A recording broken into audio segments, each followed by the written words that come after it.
On a cold January night in 1869, a simple peasant woman named Anna went into labor. The pregnancy had been difficult, but in this remote Siberian village, difficulty was the norm. Like all women living in the tiny town of Pokrovskoye, Anna had continued to perform grueling manual labor throughout her pregnancy, toiling both in the fields and in the home. Life in the Russian Empire was difficult for most, but especially those living in the isolated agrarian communities that dotted the snowy plains of Siberia.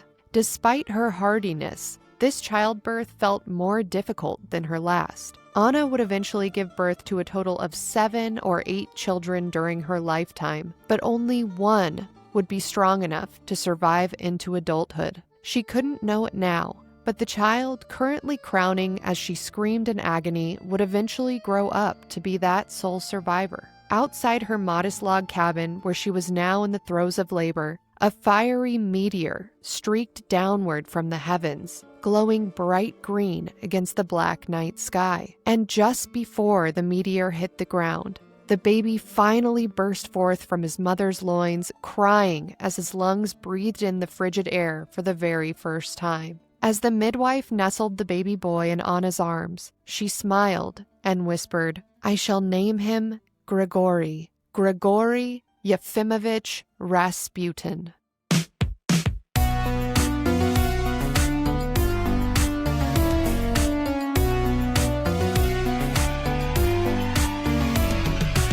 Welcome back to Let's Get Haunted with your hosts, Nat Strawn and Allie.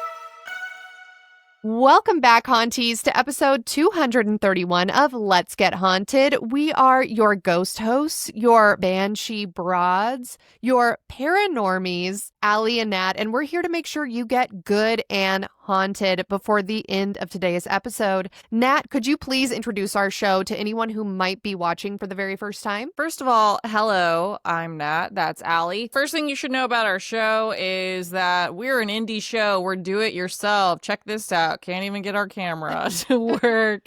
And the way that our show works is each week, one of us tells a story. We switch off. Whoever is telling the story has the responsibility of researching that story, and the person who is listening has no idea what that story is going to be. So, like a lot of you who might not have heard of this topic before, me and you, we're going to be the same today because I don't know what this is going to be about. Now, I have some ideas based off of that hook that I just heard be recorded. Seems like this is going to be about Rasputin. That's right. Today, I'm going to take you on a wild journey about the rise and fall of Rasputin. We're going to get into some truly mystical side stories here. We're going to look at some conspiracies, ghosts, mysticism, psychic predictions, all sorts of tomfoolery. But before we get into it, like Nat said, we are Let's Get Haunted. And if you're watching us for the very, very first time, welcome, welcome. If you do not care for this week's episode, don't worry, because Nat and I switch off every other week. So this week is my week. Next week is Nat's week. We have very different personalities and very different storytelling styles. So if you don't like mine, don't worry. You might like hers, and just keep listening. Just keep listening until begrudgingly you're a fan. Yeah. And go ahead and give us a 5-star review right now, just without hearing anything, just for the effort that we put in today. You know, I feel like people get way too serious about reviews nowadays. It's really not that difficult to just be like, you know what? They showed up and they're putting in the effort. How about 5 stars?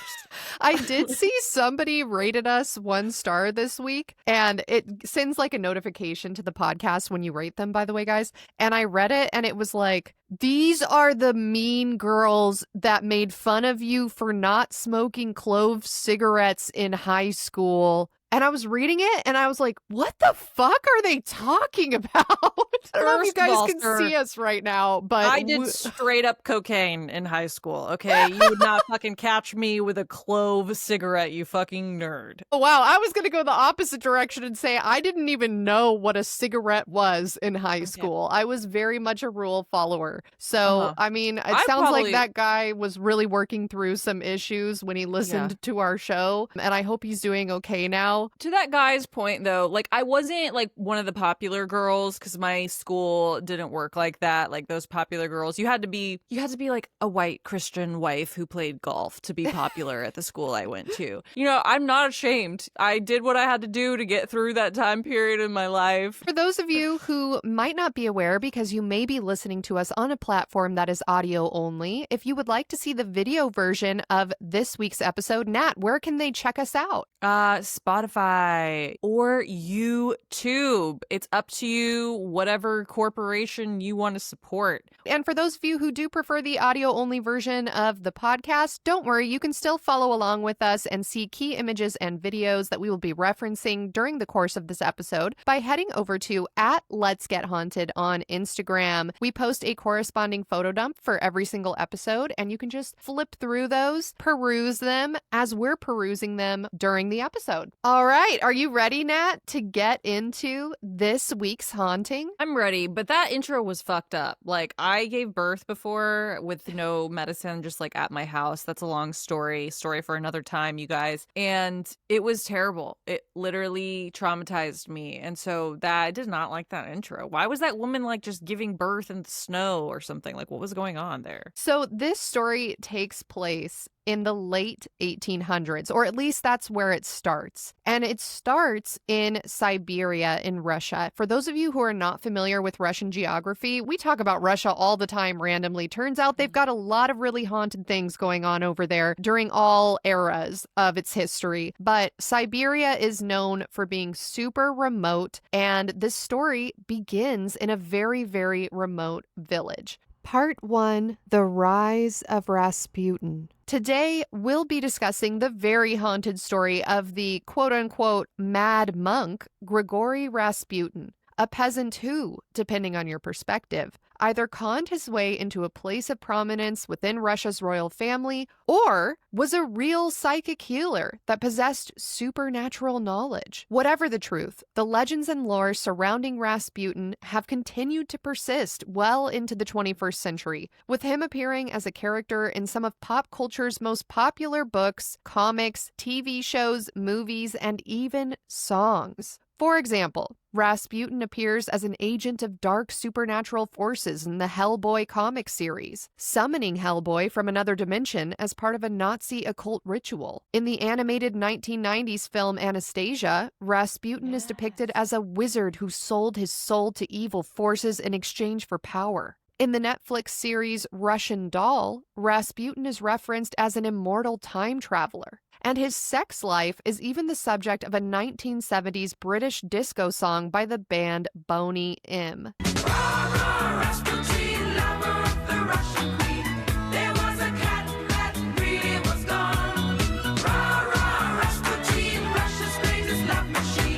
Nat, what do you know about Rasputin? I feel like you're kind of the queen of pop culture references. What pop culture references have you heard about Rasputin, or what knowledge do you have about this man? Because even though we're not Russian, we know about him. And I think that's kind of a testament to how popular of a figure he's become. I am not Russian, but I did have a Siberian husky. So I feel like I Very true. am able to speak on this subject in great depth with personal experience. Now, I know all of those pop culture references, but I think the one that's just like circulating in my brain right now is the rah rah Rasputin Russian da da da da da da da da da da da. You know that song? It was like a really big deal on TikTok or Reels or whatever. Like, I don't know, maybe before COVID, maybe during the lockdown. It had like a moment. I actually did not know what it was. I had never heard of it before until I signed up for TikTok. So I feel like that kind of also speaks to how this is still being discovered by people. Yeah. This is not something that you just learned about in history in high school, because I did learn about Rasputin in high school, but you also have a chance to find out about it through pop culture, movies, books, comics, and songs. And yeah, that song had a resurgence there in the early 2020s. I have some tea. I have tea. Is this Rasputin? Was he the guy that had like a 13-inch penis or something, and they like cut it off and put it in a jar or something like that? And then someone tried to kill him. They shot him like a bunch of times, like 50 Cent, and he just like wouldn't die. He just like kept going. He like couldn't. He was definitely the Russian 50 Cent for sure. Okay. Yeah, get rich or die trying really could be the tagline for his entire biography. So good call there. Yeah, and I think too, for a lot of Americans who might be listening to this right now, you probably did learn about Rasputin's penis and his sex life. When you talk about him, those are two of the things that come up time and time again. And if you know Let's Get Haunted at all, you know we're going to be talking about it. Hold on to your vaginas and penises because it's coming.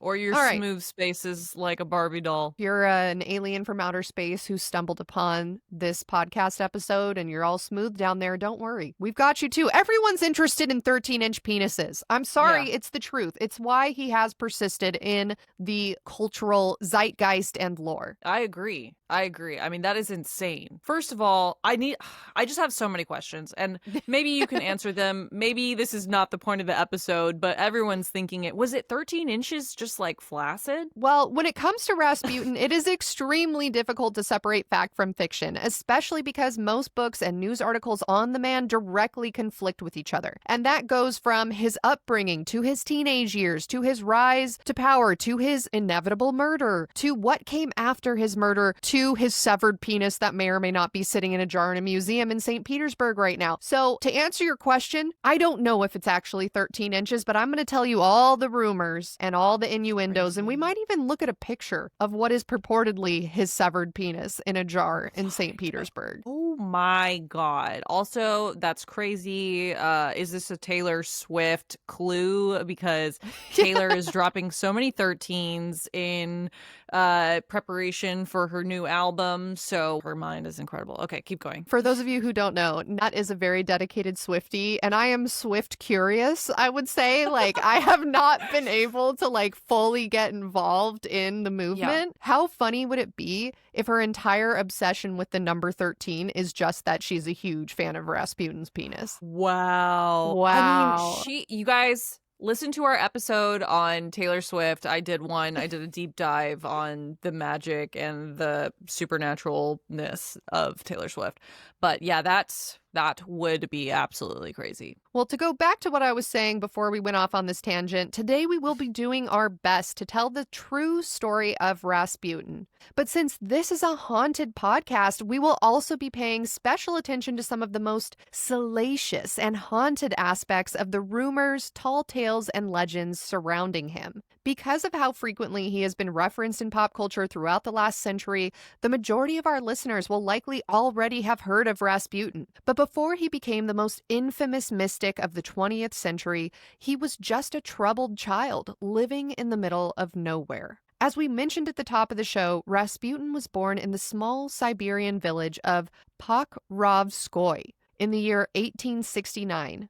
Pokrovskoye, located just east of the Ural Mountains, was sparsely populated during this time in history, with just a few communal structures scattered amongst the log cabin homes known as yizbas. In the book Faith, Power, and the Twilight of the Romanovs by author Douglas Smith, the author describes the village as follows, quote, "The white village church, bleached in the sun, rises above the simple houses and barns, crude log structures, brown and gray, gathered around it. On one of the houses, a window box cradles a plant with red flowers, geraniums perhaps, highlighted against the dark panes. A pair of cows graze casually on the green shoots released from the earth after another long Siberian winter. At the water's edge, two women in colored dresses have been caught in their daily chores. A solitary boat rests in the mud, ready for the next fishing trip out into the Tura." End quote. Natalia, what do you make of that beautiful image? Wow. That's Okay, wait, say it again. Say it again. Say it again. I'm so sorry. At the very beginning of this episode, when you were doing the hook, you said that Rasputin's mom was or Rasputin was a sole survivor. And ever since then, I've had this stupid song, this like Young Jeezy song that is from 2005. And I've been like trying to figure out what the lyrics were in my head. You know what I'm talking about? He's like, if you looking for me, I'll be on the block with my thing cock, 'cause I'm a rider. Yeah. A sole survivor. Yeah. And then in my head, I've been turning and I'm like, no, what was that other verse? And guys, I'm really sorry. I have a disease that may or may not be real. It's called ADHD. It seems fake to me. They always say that I have it. They've given me medication for it. When I do take the medication, it seems to work. But I'm so sorry. Let me try extremely hard to think about what you were just saying just now. When Alyssa does like the warm storytelling voice too, and this is the same with like teachers, with like anytime someone is expecting me to pay attention, I don't know. It's like my brain just like totally is like, oh, we're totally safe here. They're doing the safe voice. I'm safe. I don't have to worry about, you know, like a gunfire coming in or like my home crashing down. I don't have to pay attention to this moment. So it's really a compliment to you, Aly. Oh, wow. I just Thank feel you. so safe with you. Yeah. But please.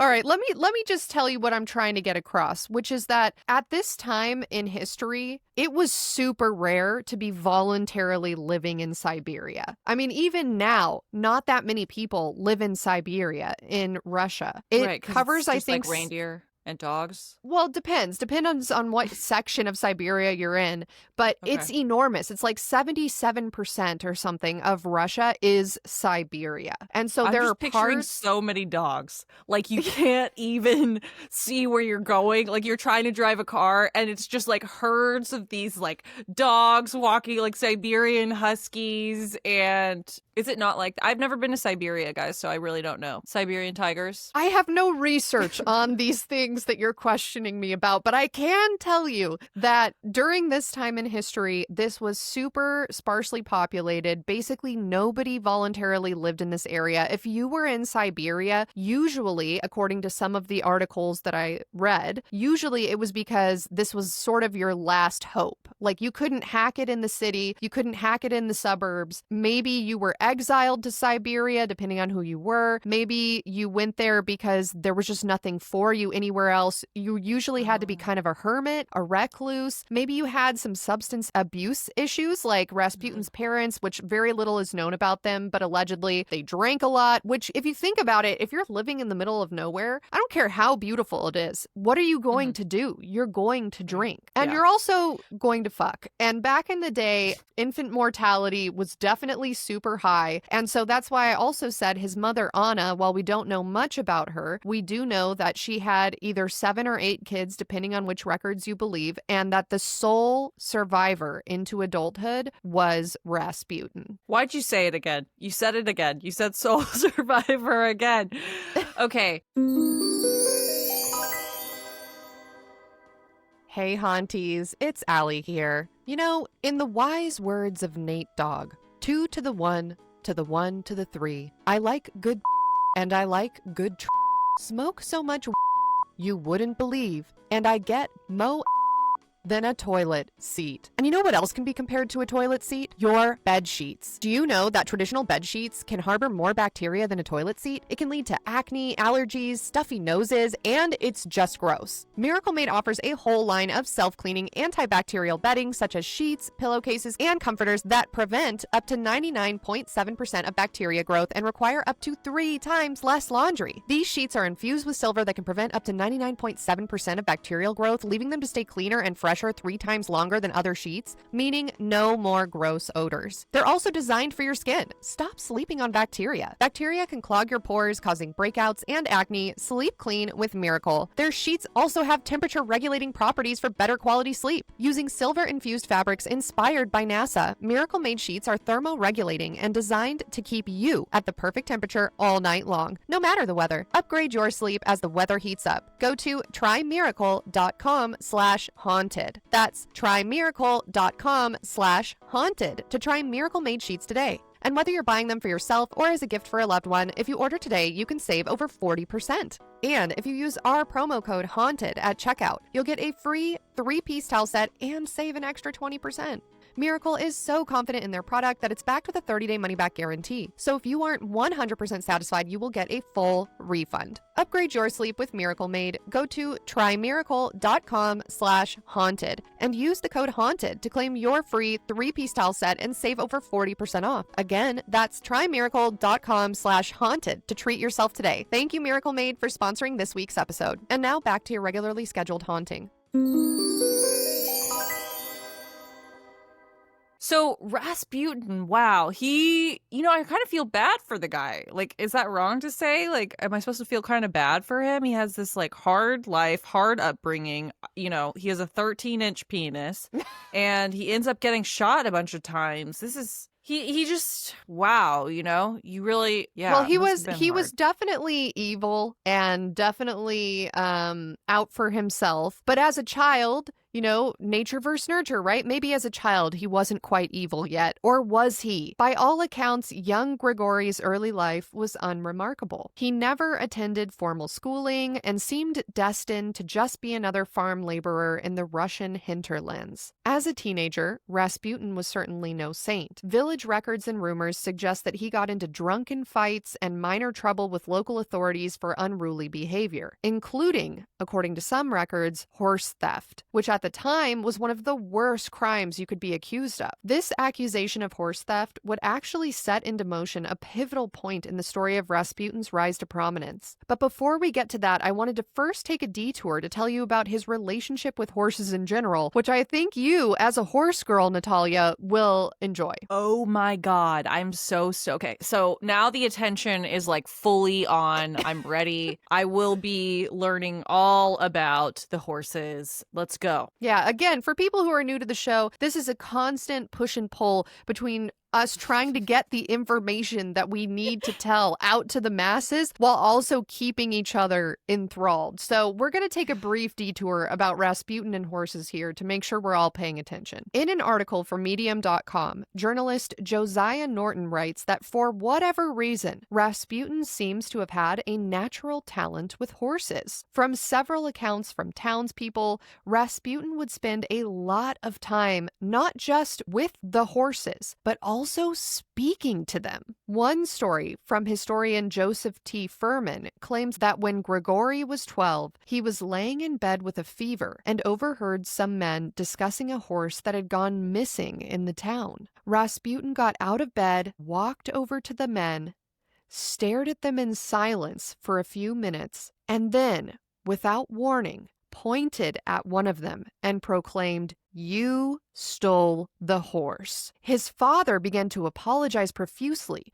telling the men that Grigori was sick and didn't know what he was talking about, and rushed the boy back to his bed. The men then left, but the men that had not been identified as the horse thief followed the man who had been identified by Grigori as the horse thief and discovered him attempting to move said stolen horse. No one knows how the young Rasputin knew this. It's possible that he simply got lucky, or that in the midst of his fever he had some sort of psychic vision about the man stealing the horse. But this created an odd paradigm around the town because Grigori had been correct. The weird, bedwetting, sickly horse-whispering son of the poorest family in town could see others stealing. The townsfolk in turn gave the slightest bit of respect now to Grigori and his family. This would, however, be short-lived, because as he grew older, he developed a taste for vodka that would compete with even that of his father's. What do you think about him correctly picking out who the horse thief in the group was? That's insane. I have a lot of thoughts about this. Okay, we're gonna start with the least insane of my thoughts.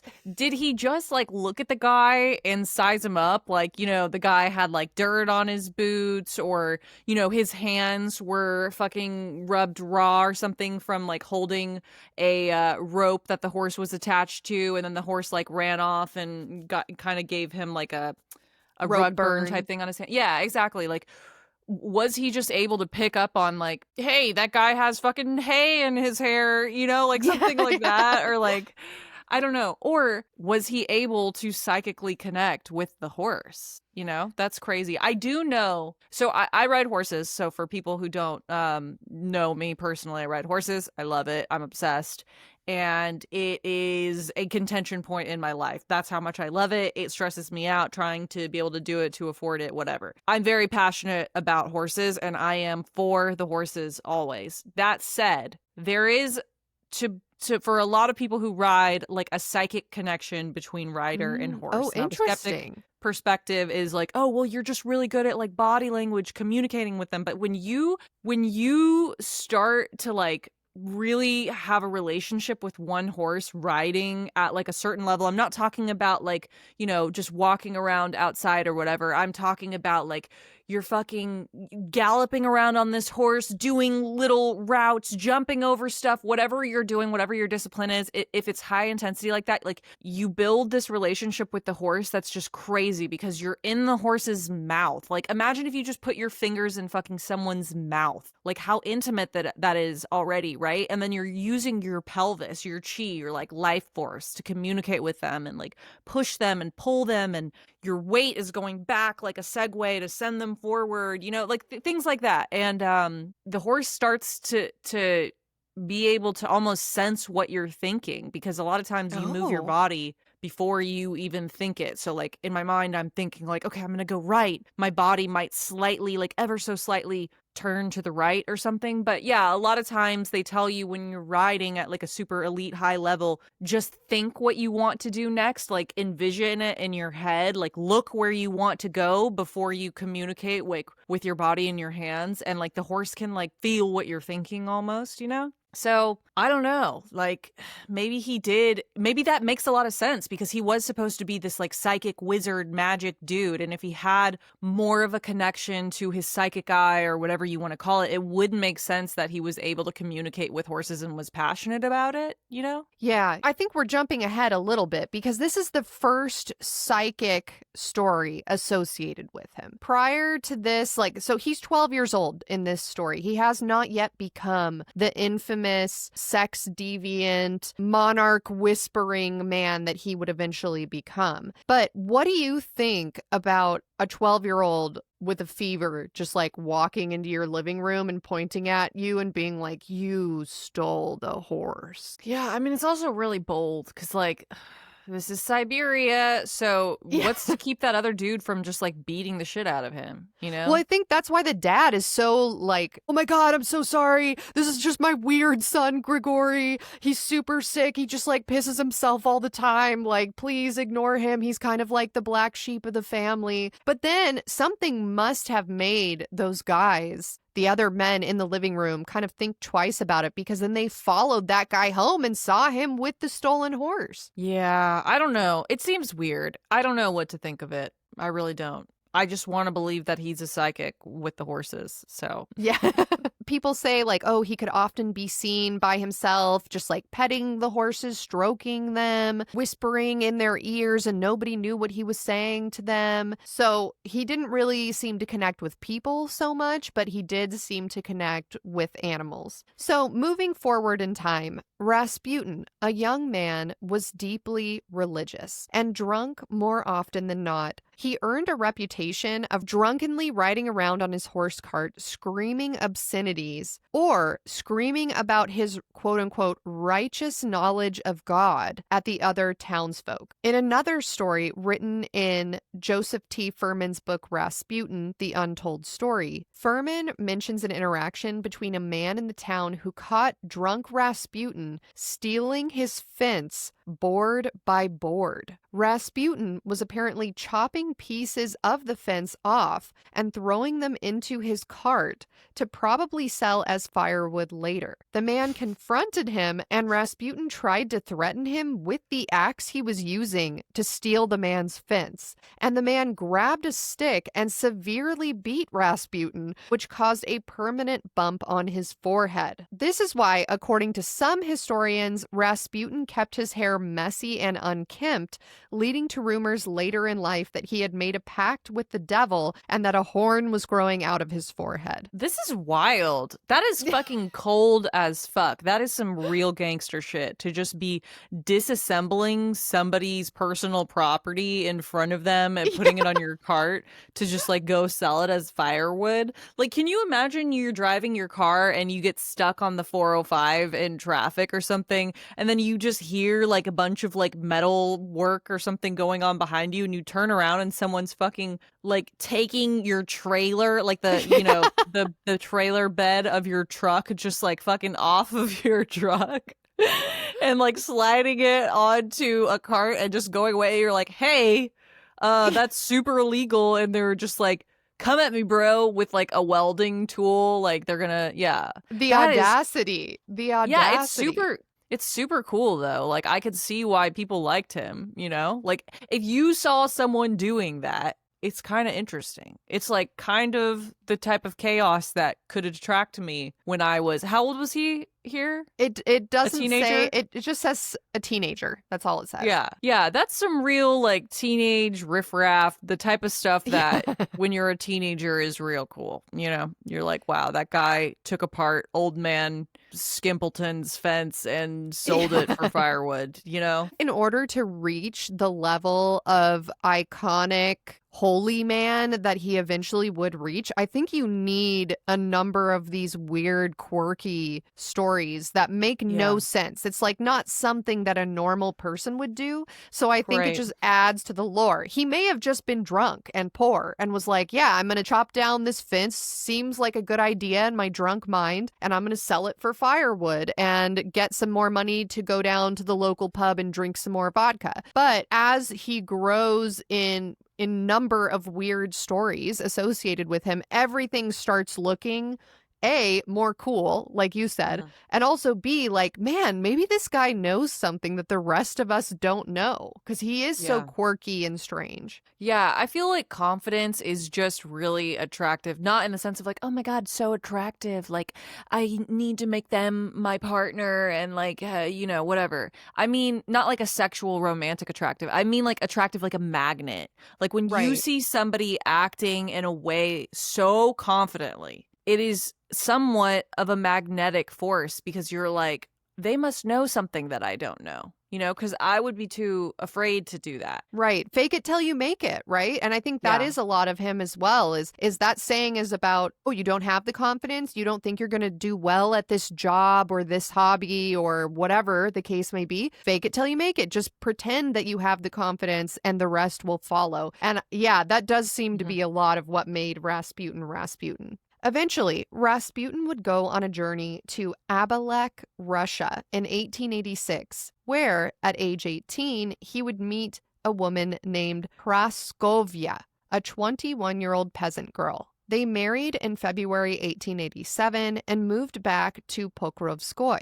Praskovya would stay here for the entirety of Grigori's travels and rise to power, wholly devoted to him until her death. The pair would have a total of 7 children, with only 3 surviving into adulthood. Dmitri, born in 1895, Maria, born in 1898, and Varvara, born in 1900. Now, Maria, which I did not realize, I don't know if you realized this, Nat, tell me if I'm the only person who didn't know this, Maria eventually moved to the United States. She didn't die until like the 1970s, and she had a crazy debaucherous life in the United States. And a lot of the information we have about Rasputin, interesting little tidbits, come from her. And some historians have said, well, actually, a lot of the information we got from Maria is definitely incorrect. And she's looking at the tale of her father through rose-colored glasses, and she's trying to convince everyone that he wasn't evil. And so, of course, that's why she's saying this and that about him. But it is kind of interesting. This is like not as ancient of a story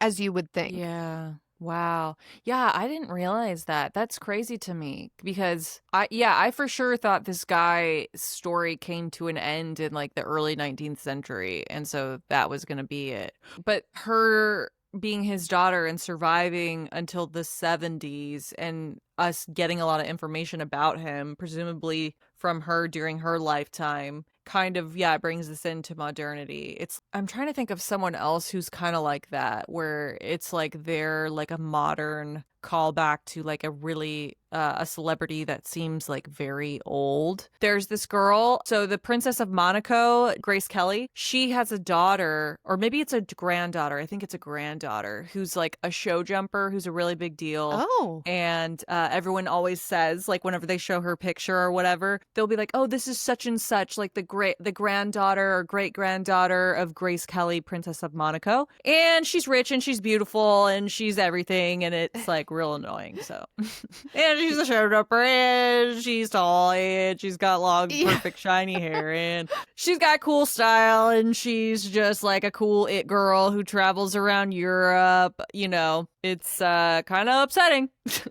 Yeah, I mean, it's interesting you say that, because there are still descendants of Rasputin alive today, and some of them did go on to become either mystics in their own right, or gymnasts randomly, authors, artists. But it's crazy, because when I learned about Rasputin in high school history class, it stopped with him, right? You learn about how he died, and then that's it. You don't think about anything else. And so it just didn't occur to me that there were other people alive associated with him. Mention of his 13-inch penis when you're in high school. Like, that didn't even my history teacher mentioned it. What? Are you serious? In public school? Yes. Is that like legal? I don't know. But honestly, I wasn't going to bring it up, but I am now. I had a U.S. history teacher in high school who was kind of young. He must have been like late 20s, early 30s. And I just remember thinking he was so hot. And he was normal, though. Like, he definitely was not a pedophile and like was not interested in the students, thank God, because I would have been interested, which is scary to think about in retrospect. And yeah, he told us about how Rasputin's penis was allegedly pickled in a jar and you could see it. And yeah, he was pretty cool. And how did you guys react to that? We were like, no way! Yeah. Which honestly is not that much different than how I would react right now. But yeah, he was definitely just trying to keep us interested, and it worked. Hey guys, it's Nat. I'm here to talk to you about some of my beauty secrets for free. Number 1, you always need to look shiny like a fish. The shinier your skin is, the more blinding your aura is. You can achieve this by using a wax stick, or if you have access to a puddle of human fat where someone was spontaneously combusted and left behind 1 foot, you could also put some of that in your hair, I'm sure. It's gonna make you glow. Remember to always source your spontaneously combusted human remains from ethically spontaneously combusted human remains. Now, once you're fully glazed, you have to have a BLISSY silk pillowcase. This is the most important part of the routine, because if you're sleeping on a cotton traditional pillowcase, it is going to soak up all of the work we just did to our hair and skin, and it's going to eliminate it. Just like a certain individual who was supposedly self-eliminated while awaiting trial in prison. After sleeping on a BLISSY silk pillowcase, when you wake up in the morning, you're going to hear this.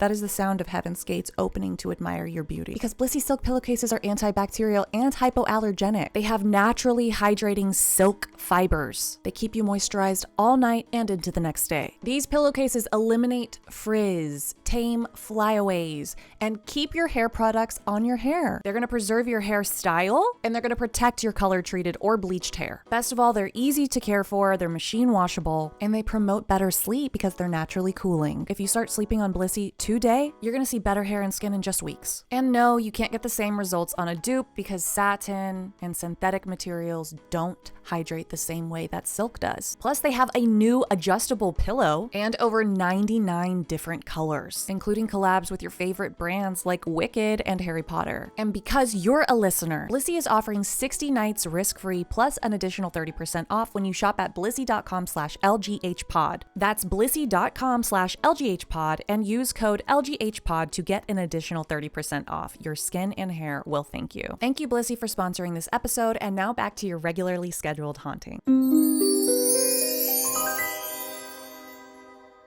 Sometime in 1896, possibly 1897, depending on which source you believe, a horse in the town of Pokrovskoy went missing. Rasputin and some of his friends were suspected of the horse theft. His friends would be convicted of the horse theft and exiled from the village. But the evidence of Rasputin being connected wasn't all that clear. Temporary exile was discussed as a solution, but Rasputin instead decided to offer the town council a different solution. He said that he would prefer, rather than going on a temporary exile, to embark on a journey to the monastery of St. Nicholas, located 325 miles away. The town council agreed, and publicly, Rasputin branded this journey a quote-unquote spiritual pilgrimage, spending months at a monastery. This transformative experience set him on an unorthodox holy path.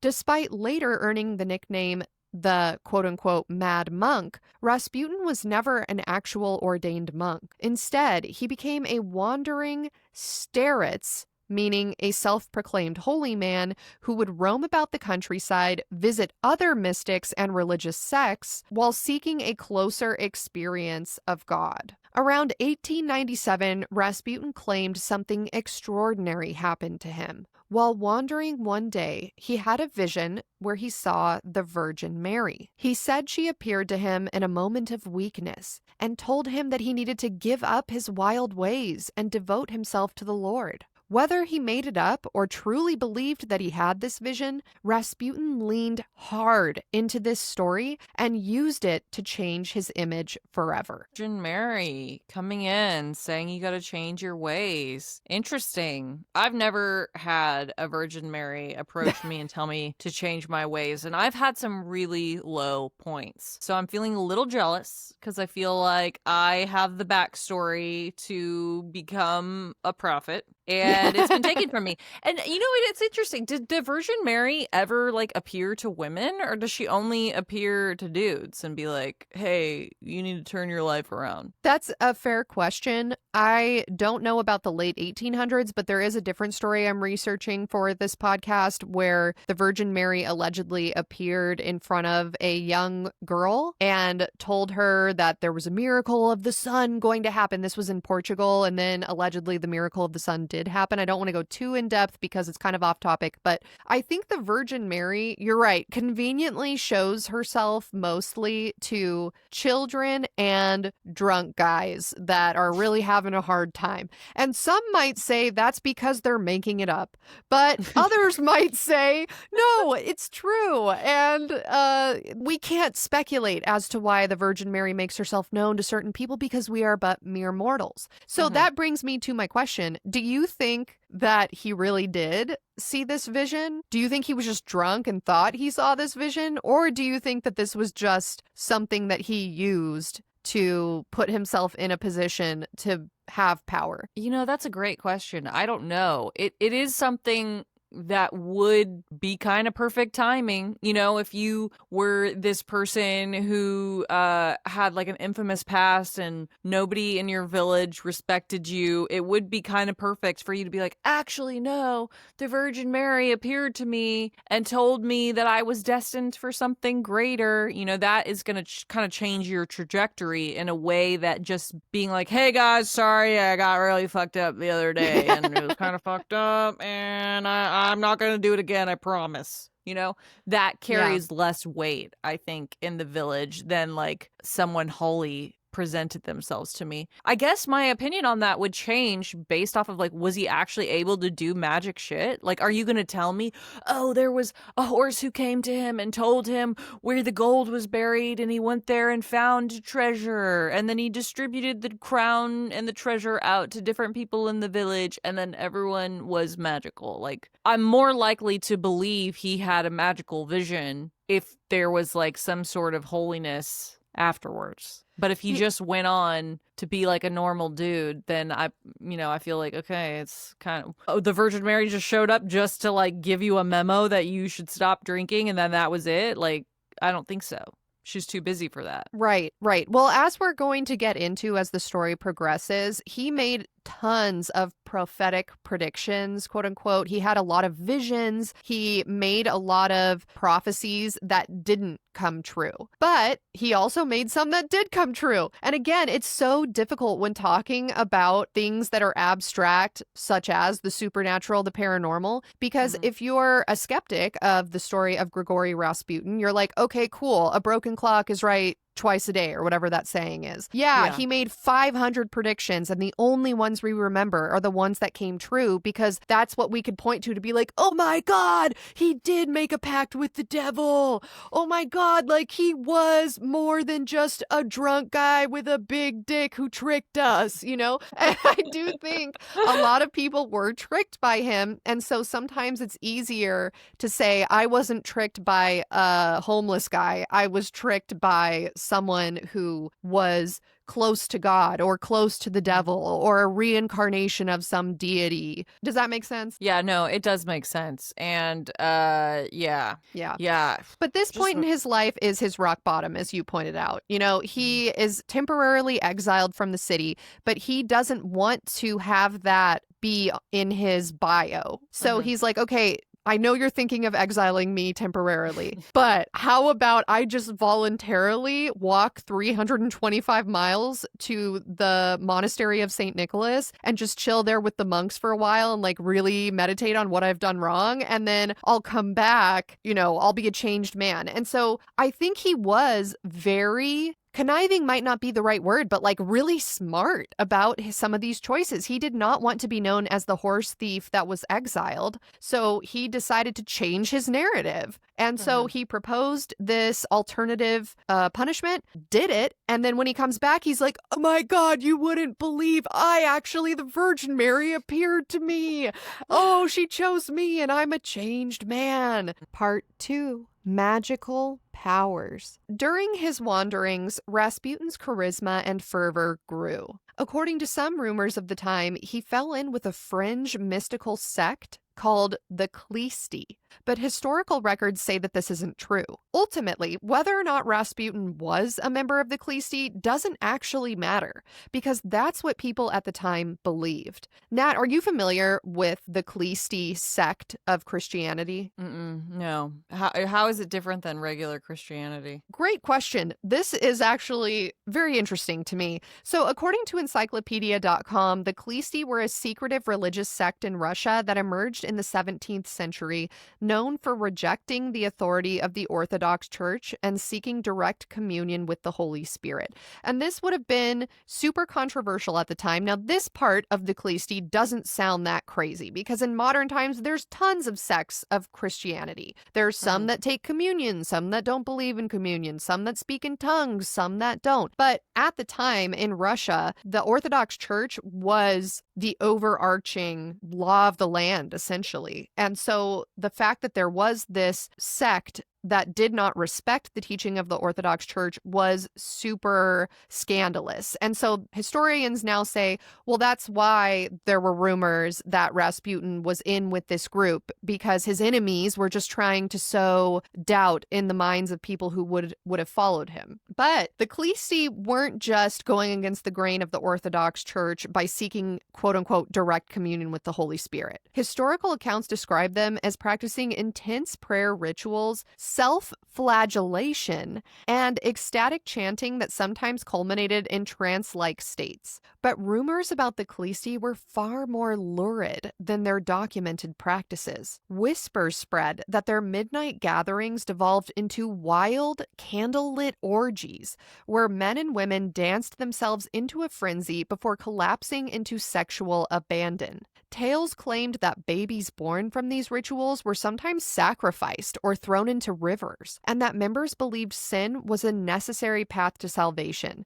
so they pursued debauchery deliberately, only to repent later. To put it into perspective of a different episode we covered, you did an episode where you talked about sadhus and how they kind of punish themselves to get closer to God. Do you want to talk about that a little bit, and then I'll relate it to this? Yeah, we did an episode where we were talking about how in some places in India, sometimes like people who deny deny themselves, like, quote unquote, earthly pleasures, a warm place to sleep, like good food, etc., comfort, like things that we consider necessary to have a comfortable life, like a bed, a home, food, water, whatever it is. People who deny themselves that are sometimes like seen as closer to God. It's a real thing. Like, people who are trying to deny themselves like these earthly pleasures will like sit in an uncomfortable position for weeks on end, and their bodies like will get stuck that way, you know? It's pretty fucking crazy. Like, It's pretty metal. Yeah, it's people Yeah. putting themselves in uncomfortable positions or sometimes physically harming themselves to get closer to God. So there is some similarity here because they would whip themselves. That's what self-flagellation means. During their prayers, they would be speaking in tongues, they would whip themselves, and then at the end, after dancing around and being in this crazy frenzy, they would all fall to the ground, grab the nearest person, and just start fucking. And this is a rumor or this is confirmed? It's so hard to know. I think it is basically confirmed that they did this. But then they sacrificed the babies. But that's the part that historians are like, the cannibalism and the incest and the throwing babies into rivers, that probably didn't happen. But there was this idea amongst the Khlisti that in order to get closer to God, you had to commit a lot of sins so that later you could ask for forgiveness from the sins, experience the salvation of the Lord because he forgives you, and now you're more religious than everyone else. Okay, this is the perfect segue into a talking point I have wanted to ask for a really long time. Okay, when I was younger, now as someone who's much older, I have much more experience now. I understand that this point of view is extremely flawed, but I'm going to bring it up because it's a fucking podcast and we have fun here, okay? When I was younger, I thought the only way for like people to take you seriously as an artist was that like you had to have been addicted to heroin at some point and have gotten clean from it.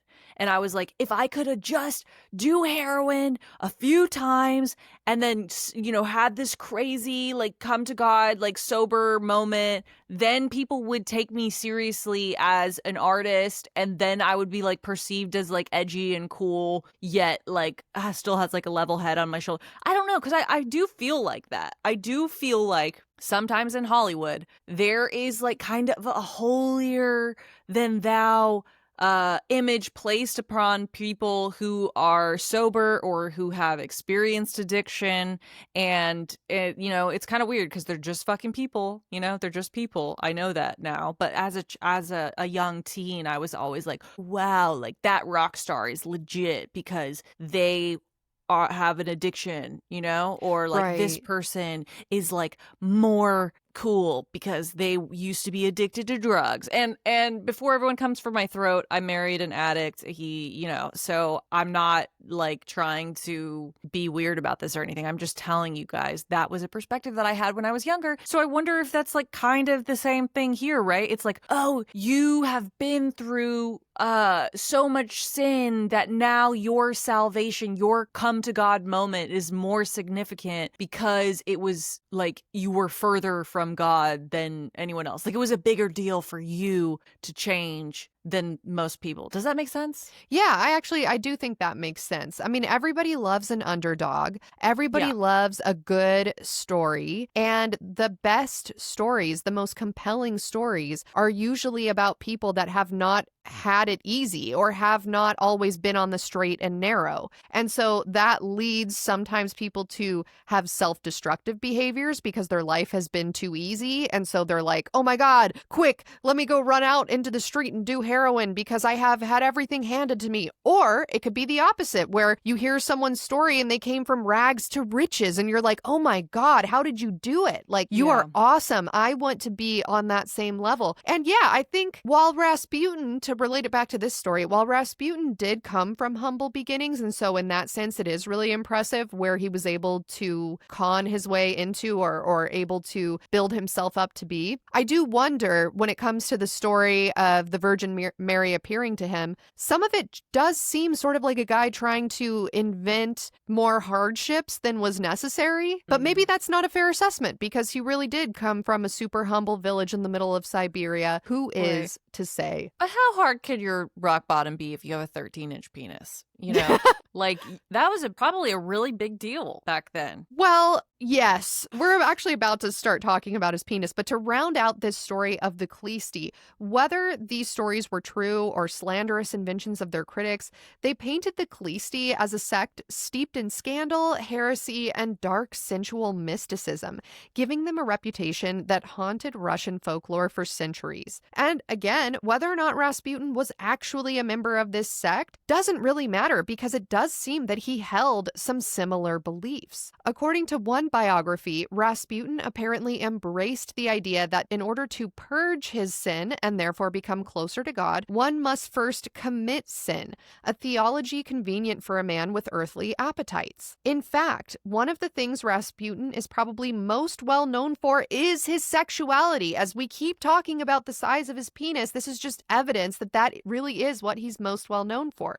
And in the book, The Intimate Sex Lives of Famous People by Irving, Amy, and Sylvia Wallace, Rasputin's sex life is described as follows. Quote, Rasputin was undoubtedly one of the most profligate sexual adventurers in history. He seems to have been born with an overabundance of natural lust. A lust which, according to his daughter Maria, seemed to radiate from his 13-inch penis. Even as a young boy, his magnificent phallus was the delight of all the village girls, who observed him swimming in the nude, as they were, in a local pond.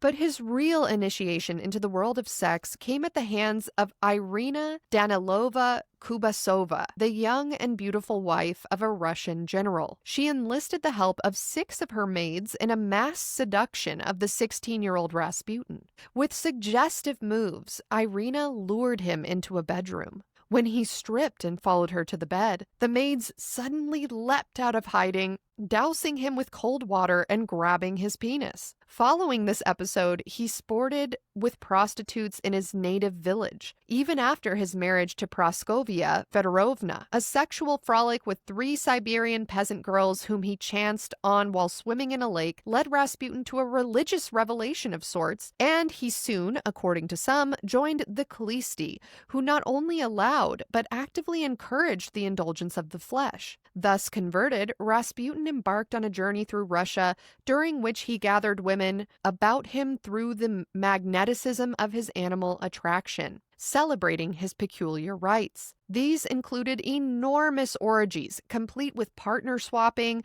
in any convenient place, the woods, a barn, or the cottage of one of his converts. His doctrine of redemption through sexual release allowed a multitude of guilt-ridden women to enjoy themselves sexually for the very first time. Despite the grubby, slovenly appearance of the quote-unquote holy satyr, as biographer Robert Massey noted, making love to the unwashed peasant with his dirty beard and filthy hands was a new and thrilling sensation. Even the sophisticated women of St. Petersburg fell under Rasputin's sexy sway. He set up shop in an apartment, and the ladies gathered about his dining room table to wait for an invitation to his bedroom, which he called the, quote, Holy of Holies. So fashionable did his attentions become that the husbands of his conquests sometimes bragged to one another that their wives had belonged to the incredible Rasputin. One of his steady customers, an opera singer, often telephoned her mentor for no other reason than to sing him his favorite songs. Typically, he could be found in his dining room surrounded by lovely disciples,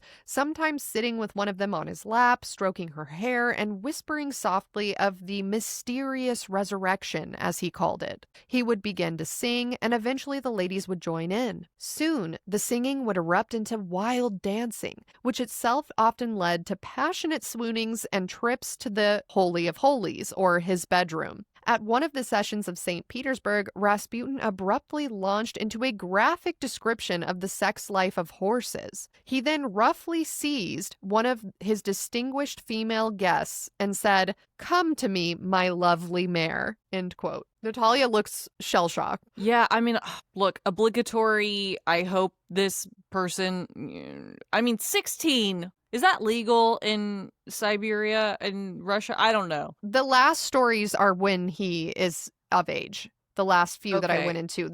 at the very But beginning where I said he was 16, that's like him losing his virginity, supposedly. And I do think the general's 16 wife or was the whatever. age of consent at the Okay. time. That's real fucking weird, though. Like, this general's wife just, like, saw him swimming and was like, that one, and then went and, like, surprised him and trapped him and took his virginity. I don't know. Part of me kind of feels bad for this guy. It's always what that dick do and never, like, never how are that you? dick feel, you know? Yeah. I kind of feel bad for him. Like, does he ever get, to go on a date or just like have a normal fucking interaction with someone, like them fall in love and not just be like, I'm super horny for your 13-inch cock. Like, that's so, I don't know. Well, keep in mind, all of these stories might be fake because a lot of them were just things that Rasputin said he experienced. So he'll be like, oh, I saw the Virgin Mary on a pilgrimage and she appeared to me and now I get prophetic visions. And also my dick is 13 inches. And also this is how I lost my virginity. And also all the village girls used to watch me in the lake because I was so hot. And also you're going to die in 7 days or whatever else he was saying to make himself seem cool. And also a lot of the stories we have about his sex life kind of grossly come from his daughter Maria, who I mentioned is like a big source of a lot of the more intimate details about Rasputin. And look, there's a lot that could be said about that, but a lot of people who criticize some of these stories of Rasputin and say, no, he wasn't a member of the Khlisti. No, this is probably not how he lost his virginity. No, nobody thought he was that hot, actually. A lot of people say that it's just not true and that these stories were kind of to make him look like a rock star so that people would be on his side. Because if you tell a story about how someone is super cool and everyone thinks they're super cool, if that's all you're hearing about them, you're like, well, I guess he must be super cool because everyone else thinks he's cool. Yeah, that makes sense. That makes a lot of sense. Yeah. Super weird, though, that his daughter is the one who's... I mean, look, I don't want to know anything about my parents' sex life. And for sure, if I had to choose between one of them, it would not be my dad. Like, I'd rather... God, I just never want to hear any of it. I don't even want to, like, put that out into the world. Like, whatever secrets they have can die with them because I don't know. So that is kind of strange that we're hearing about this from her. It's strange. Now, we might need to do a future episode all about Maria Rasputin because she's a pretty haunted individual. But going back to her dad, Rasputin, and continuing on in the timeline of his life, by the early 1900s, Rasputin was preaching his own brand of spirituality. Villagers and minor clergy were drawn to his intense energy, his hypnotic pale blue eyes, and his reputation as a healer with a quote-unquote sensual or sexy voice. Word of the intriguing Siberian holy man began to spread beyond his village. In 1903, Rasputin arrived in the bustling imperial capital of St. Petersburg, a complete outsider in the city of aristocrats. But this was a turbulent time in Russia. People were disillusioned with the official Orthodox Church amid corruption scandals, and many were hungry for miracle workers and mystics. Rasputin, with his ragged peasant looks and intense piety, was exotic and intriguing to high society. He soon befriended several influential Orthodox clergy and members of the nobility who were fascinated by occult spirituality. Through these connections, essentially Russia's spiritualist influencers of the day, Rasputin was introduced to none other than Tsar Nicholas II and his wife, the Tsarina Alexandra, in late 1905. Nicholas II, shy and devout, and Alexandra, the German-born empress who was deeply religious and superstitious, had already consulted various mystics and holy men before they met Rasputin. But Rasputin made a striking impression on the imperial couple from the very first meeting. In an October 1906 letter, the Tsar marveled that a peasant from Siberia had managed to hold their attention for over an hour, far longer than the brief audience originally planned. Rasputin had a knack for saying exactly what royals wanted to hear. He flattered Nicholas, encouraging the insecure Tsar to have more confidence in himself as a ruler, and he soothed Alexandra's anxious soul. The Romanovs, desperate for guidance and reassurance, were enthralled by this coarse but compelling man of God. Above all, Rasputin offered hope where the Romanovs were most vulnerable. the health of their only son and heir, Prince Alexei. Alexei had been born with hemophilia, a life-threatening blood disorder that was then incurable and kept secret from the public. Any small injury could cause the young boy to bleed internally without end. Alexandra, a devoted mother, lived in constant terror that her son would die. In 1907, Alexei suffered a severe bleeding episode that doctors could not stop. In desperation, the Tsarina summoned Rasputin to the palace. The peasant holy man reportedly knelt by the crying boy's bedside, prayed fervently over him, and told Alexandra confidently that, quote, "God has seen your tears and heard your prayers. Do not grieve. The little one will not die," end quote. And sure enough, Alexei's bleeding stopped the very next morning. Yeah, I mean, as a mother, I don't care if the guy's real or fake. If he comes at a time when I'm afraid my son is gonna die and he says it's gonna be okay, your son's not gonna die, that my son doesn't die, like, all right, you got my vote, you know? You're good to me. It's good enough to me. I don't care whether it's a hoax or not, because you came to me in my time of need and made everything better. You know? Right. Like on the off chance this guy really is a mystic healer like he claims to be, I'm going to keep him around because at the time there's no cure for this disease. And keep in mind, they're keeping it secret from the public because they don't want to appear vulnerable as the royal family. They want to give their son the best chance to be seen as a strong ruler one day when he takes over. So they don't want people to know he has hemophilia and that the slightest bruise could cause him to bleed to death internally.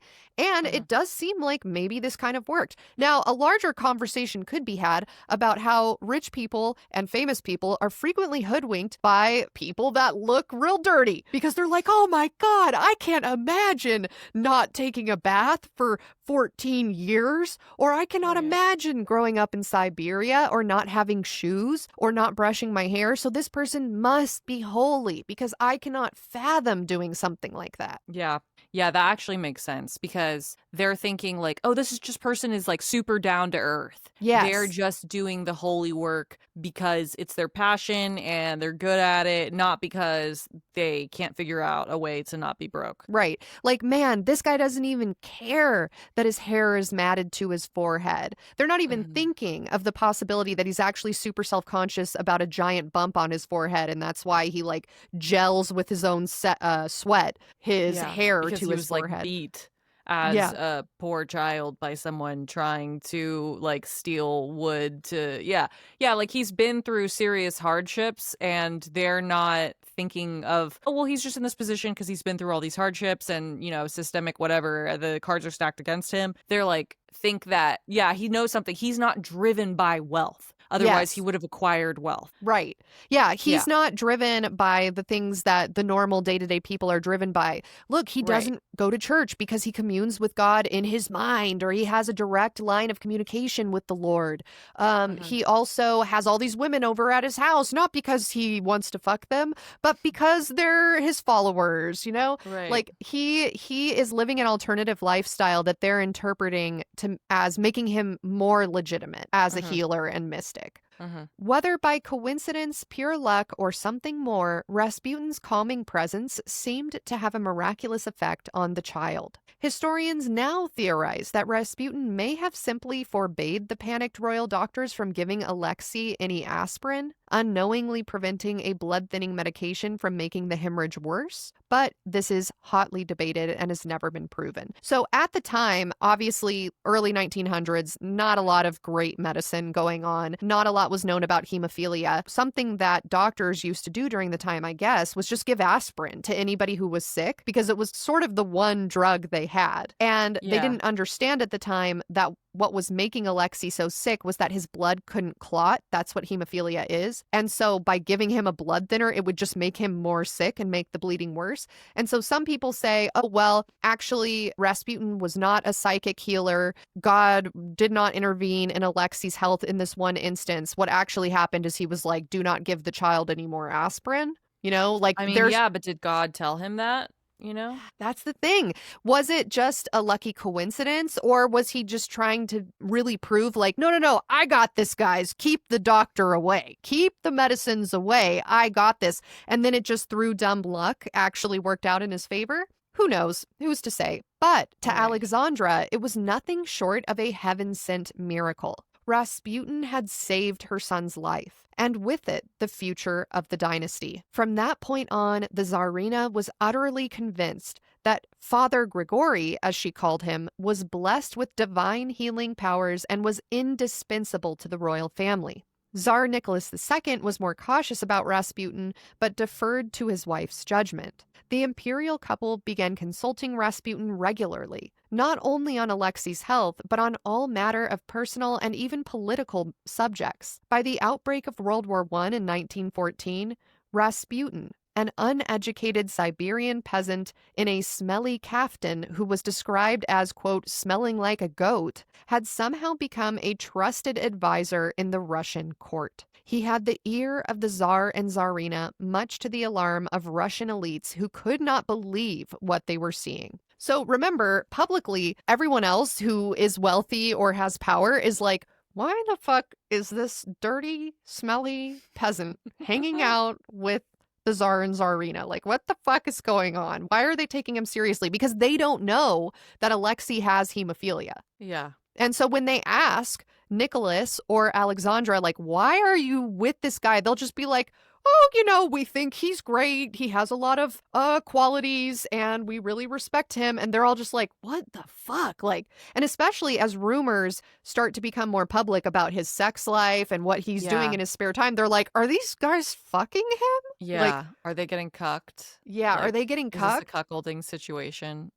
Yeah. Yeah. I mean, this is a wild story. I'm on the edge of my seat. Like, what's going to happen next? Well, let's continue on. At court, Rasputin played the role of pious, holy man. He spoke in a humble, folksy manner, calling himself a mere messenger of God, and acting as a voice of the Russian peasantry before the regal couple. But away from the gilded halls of palaces, Rasputin's behavior painted a very different picture. In St. Petersburg's taverns and brothels, Rasputin became infamous for drunken debauchery. He would go on days-long benders, downing copious amounts of Madeira wine and vodka, consorting with prostitutes, and carousing until he literally collapsed. He also didn't limit himself to the lower-class pleasure quarters. Society gossips whispered that Rasputin was actively seducing countesses, ballerinas, and ladies-in-waiting left and right. Many upper-class women were indeed drawn to Rasputin, finding his earthy spirituality and rumored healing hands alluring. Some sought him for blessings or cures. Others, it was said, sought him for more carnal reasons. And Rasputin happily obliged. As one observer quipped, Rasputin aimed to save women by sinning with them, a nod to his belief that shared sin and repentance brought one closer to God. Scandalized reports of Rasputin's exploits soon reached the royal family.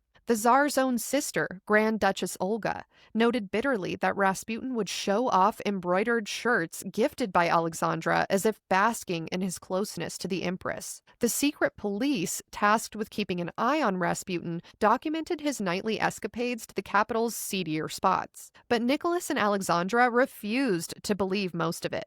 They dismissed the damning reports as slander spread by enemies trying to tear our friend, which was their code name for Rasputin, down. Alexandra in particular was fiercely protective of Rasputin. She believed the devout starets could do no wrong, and if he did indulge in drink or women, it was only because he exhausted himself taking on others' sins. Rasputin's long-suffering wife, Praskovia, even shrugged off his philandering with a scandalous joke, saying, quote, "He has enough love for everyone." Meanwhile, beyond the palace walls, Russia was being torn apart by World War I. In 1915, Tsar Nicholas made the fateful decision to personally take command of Russian troops at the front.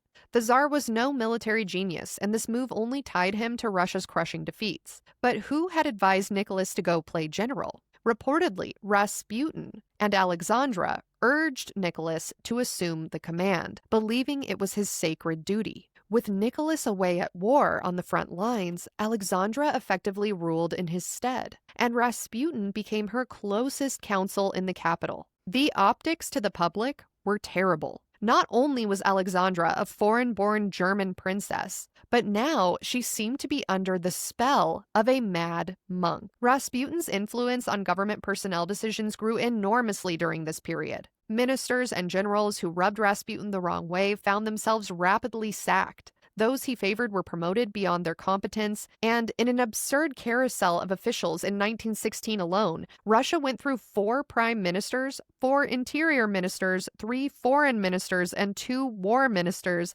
as Alexandra was guided by Rasputin's divine insight. She hired and fired at Rasputin's will. One newspaper cartoon from 1916 showed the Tsarina and Rasputin literally in the pilot's cockpit of the Russian ship of state, nosediving into disaster. Jokes circulated that the German woman and the monk were Russia's real rulers. Rasputin himself, ever boastful when drunk, was heard bragging that he held more power than any minister, even allegedly exposing his penis in a tavern full of people and shouting, "This is what rules Russia. Not Nicholas, but my dick." All right, that's kind of cool. I don't know. That's kind of cool, you guys. If someone fucking just like is super drunk at the bar and was like, "Hey, this is what rules Russia," and like pulls out a fucking 13-inch peepee. What do you even do? You're like, well, I guess that's our president, is this penis. Like, you can't even arrest him. This guy is insane. Like, he's coming off just so chaotic. And it's like, I think it's chaotic neutral, you know? Like, it's not good or bad. Like, it just seems chaotic, right? Like, just... there's no like benevolence or malevolence behind it. It is just chaos. Like, is this guy like a fucking fairy or something that became like just infiltrated the human realm? I mean, he definitely was kind of a rock star for his time. He was doing drugs, he was drinking, he had unlimited access to wealth at this point because he's literally living with the monarchy. He can do whatever he wants. He's untouchable. They can't put him in jail. He's sleeping with whoever he wants. And allegedly, he's receiving visions directly from God. Yeah, I mean, you can't argue with that. Like, the man is like literally talking to God. Like, what are we supposed to do? You know? I mean, at the beginning when I said he was evil, I think we do have to keep in mind that he is directly going to contribute to the downfall of the Romanovs. And you did an episode on the lost Fabergé eggs of the Romanov dynasty, and you talked about the really horrific end that the family met. And a lot of people think that Rasputin is the reason why that happened. And I'm not going to spoil that episode for you guys in case you want to go back and listen to our back catalog. And also, we just don't have time to get into it. But yeah, it's pretty horrific. So going back to the story, the Russian press, which after the 1905 revolution enjoyed new freedom, did every salacious rumor it heard about Rasputin. Sensational headlines called him the Mad Monk, a diabolical puppet master pulling the strings of a weak Tsar and deranged Tsarina. Pamphlets depicted Rasputin as a leering satyr, corrupting noble ladies, even claiming he had seduced the Empress Alexandra herself while Nicholas was at war. Was Rasputin actually Alexandra's lover, though? Virtually all historians agree that there's no evidence of a physical affair, but in 1916, everyone believed it. Russian soldiers in the trenches traded gossip that the Empress and Rasputin were in bed together, and that Rasputin was actually a secret German spy. Wild conspiracies began to spread. One story claimed that Rasputin was trying to sabotage the war effort by poisoning the water supply with cholera via Canadian apples. The country's faith in the monarchy was crumbling, and Rasputin became the scapegoat for all of Russia's woes, the face of the regime's corruption, incompetence, and occult weirdness. By late 1916, even those closest to the Tsar had seen enough. Members of the Romanov family, top government officials, and army generals were all whispering that Rasputin must be removed by any means possible. One outspoken critic, a man named Vladimir Purishkevich, a monarchist Duma deputy, gave a fiery speech on November 19, 1916, that openly attacked the quote-unquote dark forces strangling Mother Russia. He raged that the Tsar's ministers had become marionettes whose threads have been taken firmly in hand by Rasputin and the Empress Alexandra, the evil genius of Russia. This kind of public condemnation of the Tsar's wife and trusted advisor was unprecedented, but it reflected the desperate mood. Purishkevich bellowed that Russia could not win the war or heal itself until Rasputin was gone. Listening in the Duma gallery that day was a young aristocrat who took those words to heart, Prince Felix Yusupov. Part 3.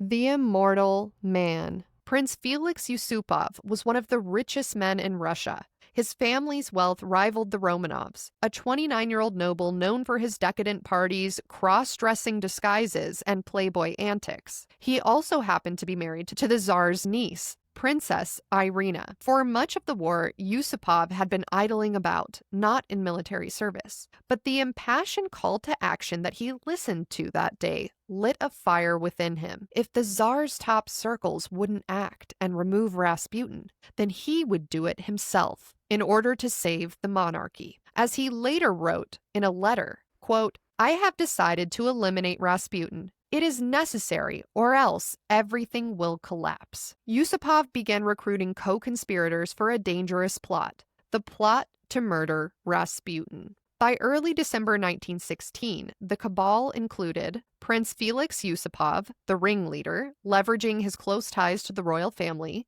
the Grand Duke Dmitry Pavlovich Romanov, the Tsar's own cousin, a 25-year-old military officer who hated Rasputin, Vladimir Purishkev, the guy who had given the impassioned speech about eliminating Rasputin, Dr. Stanislaw Lazavert, Yusupov's friend, a physician tasked with procuring poison and perhaps luring Rasputin to his death, and Lieutenant Sergei Sukhotin, an army officer from the elite Russian army brought to help subdue Rasputin physically if needed. And, according to some later conspiracy theories, possibly a British MI6 agent named Oswald Rayner, but we'll talk more about that later. The plan they concocted was straight out of a crime novel. Yusupov invited Rasputin to his place on the Moika under the pretense of a small late-night party, ostensibly so Rasputin could meet Yusupov's beautiful wife, Irina. Irina, the bait, was conveniently out of town, but Rasputin's weakness for women made the invitation irresistible. Some accounts even claim that Yusupov told Rasputin that Irina had a quote-unquote female problem of nymphomania that only Rasputin's healing touch could cure. He reportedly made up this rumor to really entice the lecherous holy man. Rasputin eagerly agreed to come, thrilled at the prospect of ministering to a young, beautiful princess. Wow, so they told him, like,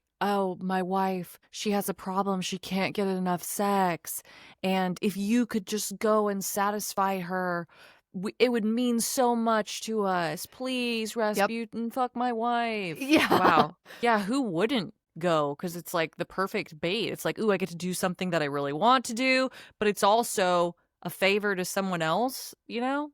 Yeah, I get to continue pretending to be a holy man that helps people with their sins by sinning with them to therefore absolve them of their sins to bring them closer to God. And also, she was hot and she was an aristocrat. And his whole life, Rasputin was just trying to get in with the upper class because he was not upper class. So I think it was super appealing to him for many reasons. Okay, I'm once again on the edge of my seat. I feel like I am reading a gossip rag right now. Like, this is so interesting. So what happens? On the night of December 16th, 1916, Rasputin spent the evening with his daughters and a few followers. Then he dressed himself in his best silk shirt, one that had been embroidered for him by the Tsarina as a gift. Just after midnight, Yusupov sent a car to Rasputin's apartment. Inside the car was Dr. Lazavert, who had disguised himself as a chauffeur.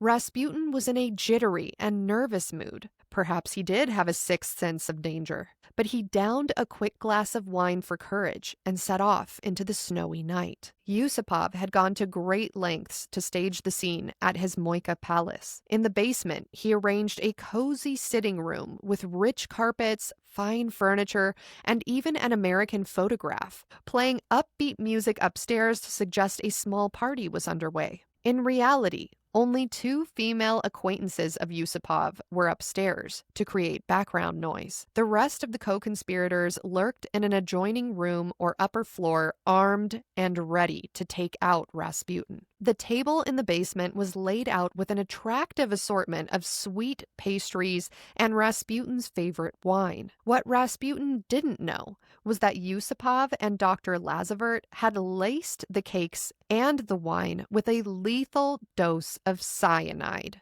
According to Yusupov's memoir, Lazavert was wearing rubber gloves and had carefully coated the pastries with powdered cyanide, enough to kill several men per cake. Likewise, the wine glasses were each dosed with dissolved poison. The trap was set. Just after 2 a.m., Rasputin descended into Yusupov's basement lair. He was pleasantly surprised by the intimate setup and happily took a seat. Yusupov offered his guest the cyanide-laced pastries. At first, he refused the sweets, and Yusupov felt a flash of panic. If Rasputin didn't eat, then the poison plan might be ruined. But to not arouse suspicion, Yusupov kept urging, and Rasputin finally nibbled one of the cupcakes, then another. He commented on how delicious they were and washed them down with the poisoned wine. The plotters were watching in the shadows. Rasputin kept eating and drinking, but nothing happened. The minutes ticked by, then hours, and Rasputin showed zero symptoms of poisoning.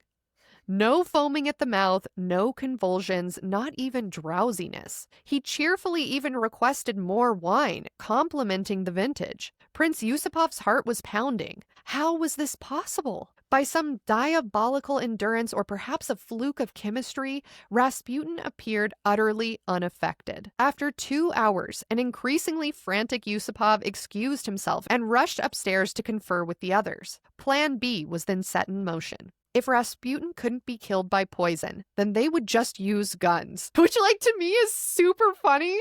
Because, all right, guys, we did all this planning to carry this out super covertly. He's not fucking dying. Someone get the Glock. Yeah. I mean, why didn't they just start with the guns then? They didn't want it to be messy, I guess? I don't know. Yeah, I have the same question as you. And also, I think at this point, they're starting to wonder, is this guy actually who he says he is? Yeah, is he actually magic? Really in touch with God, Right. Because why is he not going down? If each one of those cupcakes had enough cyanide to kill several men and he's nibbled on a few different ones, and drank the wine, that's crazy. And at what point too is he all right, dude, this is getting super weird. I came here, I took a bunch of, 1916 Viagra. Yeah, I am fully ready to go. Where are the bitches? Yeah, I have to wonder the same thing. And some people have said, well, it's impossible that he could have survived this poisoning. So probably what happened is the doctor misunderstood how to do the poisoning and maybe he didn't coat the pastries correctly, or maybe he chickened out and didn't put the poison in the wine at all, or maybe Rasputin, who some people thought was super paranoid, maybe he had been slowly dosing himself with different poisons over the course of his life because he didn't want to be assassinated and maybe he had built up some sort of immunity, or maybe he really was a paranormal man. Yeah. Prince Yusupov grabbed a revolver, reportedly a pistol belonging to the Grand Duke, and returned to the basement. Rasputin was now a bit tipsy from the wine, sitting back in his chair with his eyes closed. Without warning, Yusupov raised the gun and shot Rasputin in the chest at close range. The mystic promptly collapsed to the floor, with a large crimson puddle of blood spreading on his torso. Finally, it seemed, the devil monk was dead. Relieved, the conspirators entered the basement and rejoiced. But the night was far from over. Yusupov leaned over Rasputin's body, checking for a pulse. Suddenly, Rasputin's eyes shot open and he lunged upward, emitting a demonic, animalistic growl. In Yusupov's later dramatic telling, he would say that Rasputin's face was twisted with the expression of the devil as he grabbed Yusupov by the throat, choking him with an inhuman strength. Yusupov broke free and fled up the stairs screaming, "He's alive! He's still alive!" Rasputin, with poison in his mouth and a bullet in his chest, then pulled himself up and staggered out of the basement, intent on escaping. He made it into the courtyard, bloodied and crawling through the snow. Purishkevich then raced after him outside with a pistol and fired 2 more shots, one which struck Rasputin in the back and another in the head, finally bringing the man down for good. According to Purishkevich's account, Rasputin whispered, "Lord, have mercy on me," with his last breath before falling still in the snowdrift. It took multiple gunshots to fell Rasputin, a fact that only fed the legend of his superhuman toughness. But even that wasn't the end of Rasputin's fateful night. Fearful that someone might discover the crime scene, the conspirators quickly wrapped Rasputin's body in a heavy carpet. They drove in secret to a nearby bridge on the frozen Malaya Nevka River, hacked a hole in the ice, and dumped the body into the frigid water below. The deed now done, Rasputin's corpse disappeared into the black, icy abyss in the early hours of December 17th, 1916. That is the legend as it's often told. Rasputin, the unkillable, poisoned, shot, beaten, and drowned by his aristocratic assassins. Over the years, though, this melodramatic sequence has been embellished in countless books and films. But what really happened? Modern historians have tried to separate fact from fiction. When Rasputin's corpse was finally found by police days later, the autopsy did not reveal any trace of poison in his system. In fact, his blood tested negative for cyanide, so it's likely that the poison either was never administered in a lethal way or that it was ineffective, lending credence to what his daughter Maria Rasputin would later claim, saying that her father notoriously hated sweets and would never have eaten cake in the first place. The autopsy also cast doubt on the idea that Rasputin had drowned. Contrary to legend, no water was found in his lungs. Earlier rumors that he was pulled out of the river still alive have been debunked. The cause of death was fairly clear to the coroner, a close-range gunshot wound to the forehead. Rasputin was likely shot in the head at the palace and died immediately thereafter, not miraculously crawling out to a dramatic chase. So why did the embellished story take hold? For that, we point back to Yusupov and Purishkevich, who seemed to be the source of the inhuman aspects of the story of his death. Yusupov, in particular, dramatized the murder as an epic struggle of good versus evil in his memoirs to justify his actions. He wrote of Rasputin rising, quote, as if by the power of Satan, and described himself as the savior, a Jesus-like figure who vanquished a devil. The truth appears more straightforward to historians. They shot Rasputin multiple times and dumped him in a river.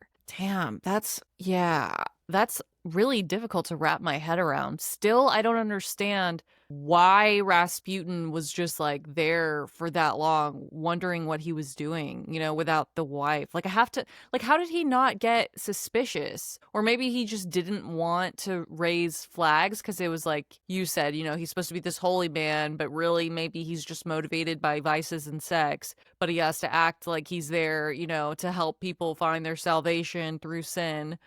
So maybe he's trying not to be like too thirsty. He's just trying to make it seem like this is just regular monkly business. Yeah. I'm here to fuck your wife, One part of me is wondering though, like, okay, so there's all this talk about him possibly being a spy.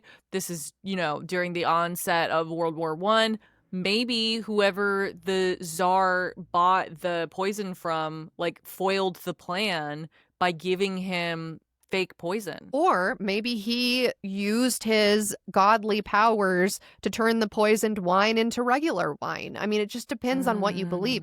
Now, his daughter, Maria, she said that there was evidence that Rasputin survived being thrown in this river and that his body was actually found not underneath the ice, but on the side of the riverbank, having crawled alive several miles downstream. And she said, and other members of the Rasputin family have said, that no, he was a superhuman man and that all these allegations of, oh, there was no poison in his system, oh, there's no water in his lungs, he was just shot and the rest is, a colorful tale, was just to make him seem less supernatural. So a lot of his followers were like, this is a cover-up. The coroner was paid to make him seem like just a man. These guys that killed him, were put up to it by other various shadowy entities, including possibly, according to one conspiracy theory, an MI6 agent from Britain, which for those of you who don't know about MI6, that's basically the British Secret Service. So let's talk about that for just a second. One intriguing piece of evidence, supposedly from the autopsy, was that the bullets recovered came from different firearms. Yusupov and Purishkevich each had their own guns, but some accounts claim that the fatal headshot's caliber didn't match either of their weapons. It did, however, match a British-made .455 Webley revolver, a gun that was not available in Russia. This has led to theories that Lieutenant Oswald Rayner, a British intelligence officer and friend of Yusupov from Oxford, was present on that fateful night and fired the kill shot into Rasputin's brain. Britain, after all, had a stake in removing Rasputin. Rasputin was advising the Tsar to pull Russia out of World War I, which would have been a disaster for the Allies. Some historians believe that MI6 organized, sanctioned, or at least knew of the plot to kill Rasputin, and that Rainer, an MI6 agent, was there to ensure Rasputin's death for the sake of keeping Russia in the war. It remains an unconfirmed conspiracy theory, but letters and memoirs of British officials hint that they were not sad to see Rasputin go. In any case, Rasputin's murder had international intrigue written all over it, fitting for a man whose life was shadowed by rumors of dark conspiracies. Yeah, whoa. So, I guess like James Bond might James have gotten Bond, him. maybe. I mean, it's kind of crazy that allegedly the bullet that was in his head was from a revolver that you could not get in Russia. Right, right. I mean, yeah. pretty crazy. Pretty weird. I am just so like I'm enraptured by this man's backstory, you know? Like if it is a psyop, I have fallen for it. Like I am like, wow, this guy can talk to God. He can heal all our problems through his 13-inch penis. He's unkillable. Poison can't get to him. He saw the Virgin Mary. Hemophilia. It's crazy. It is crazy. Now we get to the part of the story where we talk about the ghosts associated with Rasputin. Part 4, Still Here After Death. Due to his mystical reputation, there were many people who did not believe that Rasputin was actually dead, even after his death had been officially confirmed and reported around the world. He had already survived an assassination attempt in 1914 when a woman stabbed him in the street, and his recovery only added to his reputation as a man who could not be killed. So when whispers began that he had finally met his end at the hands of Prince Yusupov and his co-conspirators, even Rasputin's enemies treated the news with suspicion. The Tsarina herself at first heard only that her trusted healer had, quote-unquote, disappeared. And the Tsar's telegrams show that he did not believe that Rasputin was truly gone until the police produced a body. When the corpse was finally dragged from beneath the ice of the Neva River,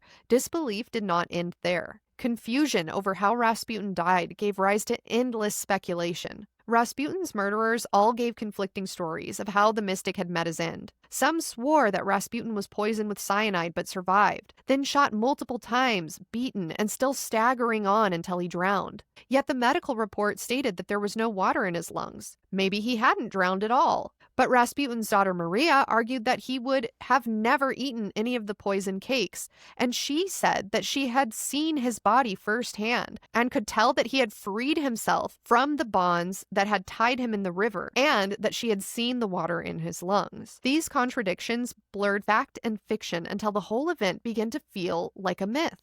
To some, it seemed impossible to know what had really happened. In the absence of a concrete answer, rumors flourished that Rasputin was still alive. In the southern city of Tsaritsyn, a petition circulated insisting that Rasputin had been seen days after his supposed death, visiting church officials, and that he had said he would soon return to the town of Petrograd. Later statements made by Rasputin's murderer, Yusupov, only helped to fuel these speculations, as he described Rasputin as a supernatural man with satanic power from the devil himself, who, much like a cat, had 9 or more lives and could return from death over and over and over again.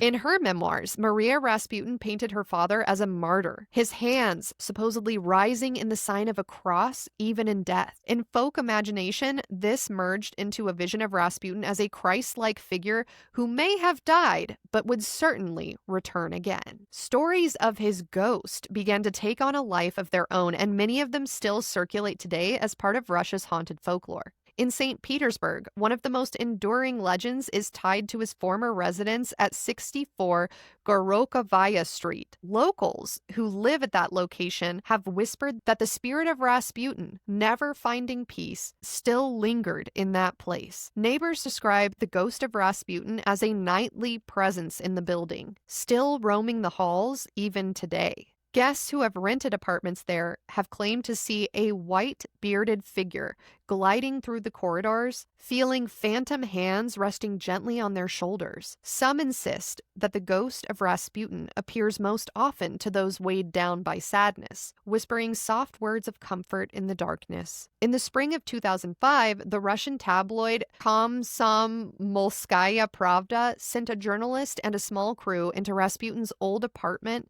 in St. Petersburg. By then, the building had earned a reputation among locals as one of the city's most haunted locations, where tenants claimed to see the ghost of Rasputin drifting through the stairwells of the building at night. Some even claimed that Rasputin's ghost was frequently spotted entering the bedrooms of women. Male lodgers told of feeling phantom hands patting their shoulders when they were in distress, while women reported hearing soft, seductive whispers in the darkness, as if Rasputin's spirit was making sexual advances on them. Whoa. I wonder if anyone's hooked up with his ghost. I mean, I feel like if people had, they would be talking about it, because wouldn't that be like the equivalent of saying I fucked Elvis? Yeah, but maybe it's like shameful. Like, you know, like no one wants to be like, I got him like after he was dead. Like, I That's fucked true. Rasputin's ghost, you know?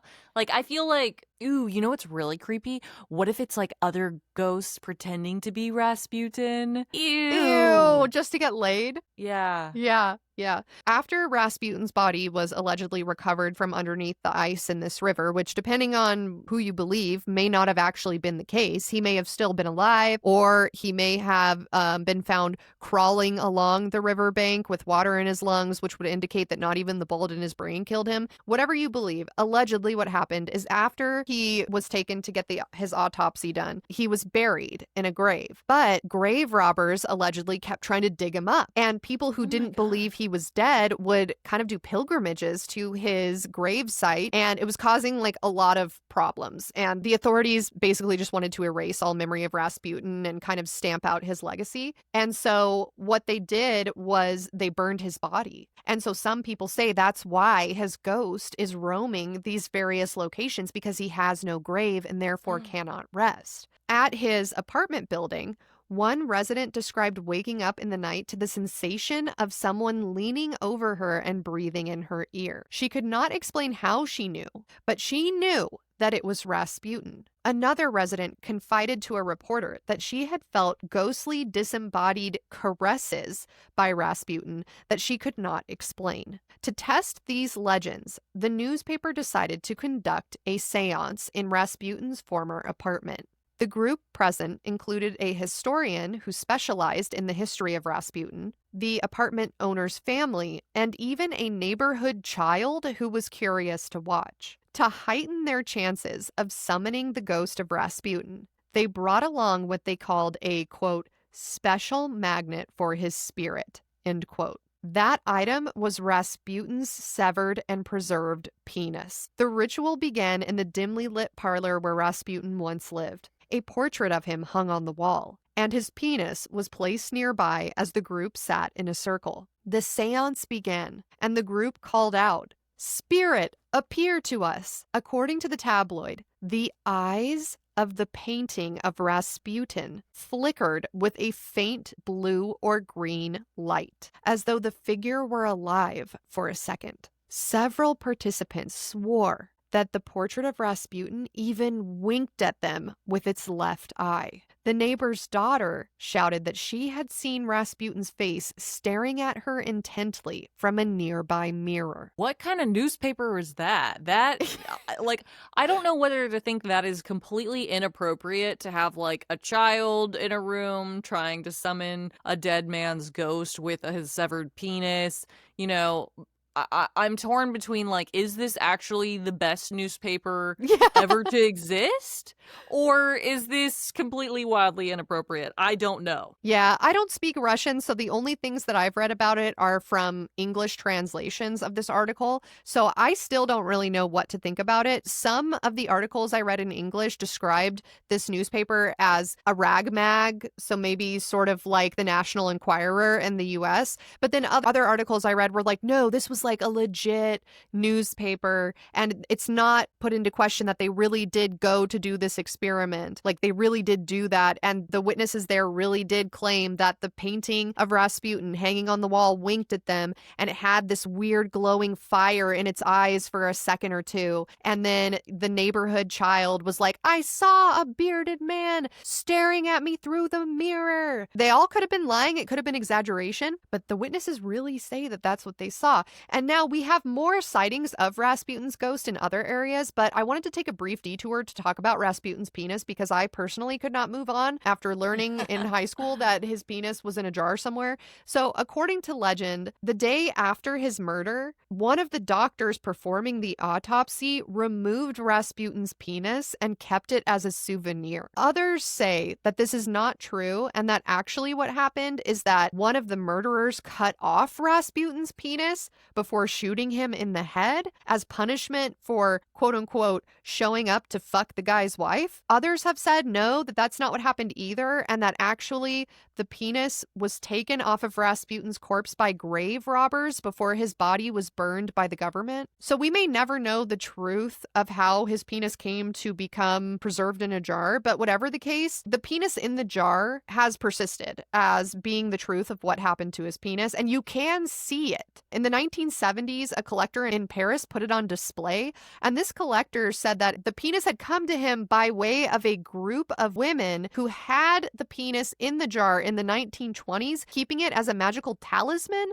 and they thought that it would bless them with children because he was said to be so fertile. Like fertile. Okay. So they were like, we're going to take his penis and keep it in the basement, and we're going to all meet here. Like, these cabals of women are going to come in and pray over this penis and touch it so that they can get pregnant. That's what the guy in Paris said. And this is where the first photographs began to circulate of the shriveled, elongated specimen, and tabloids dubbed it the most infamous penis in history. Its strangest chapter, though, came decades later in post-Soviet Russia. In the 1990s, the penis again resurfaced, allegedly acquired by Dr. Knatskin, the director of the Museum of Erotica in St. Petersburg. There, behind glass and floating in liquid, it was displayed as Rasputin's preserved phallus, measuring at 11 inches long, even though this is decades after his murder. The museum spun stories that women once prayed before it, and that it had been revered as a fertility charm,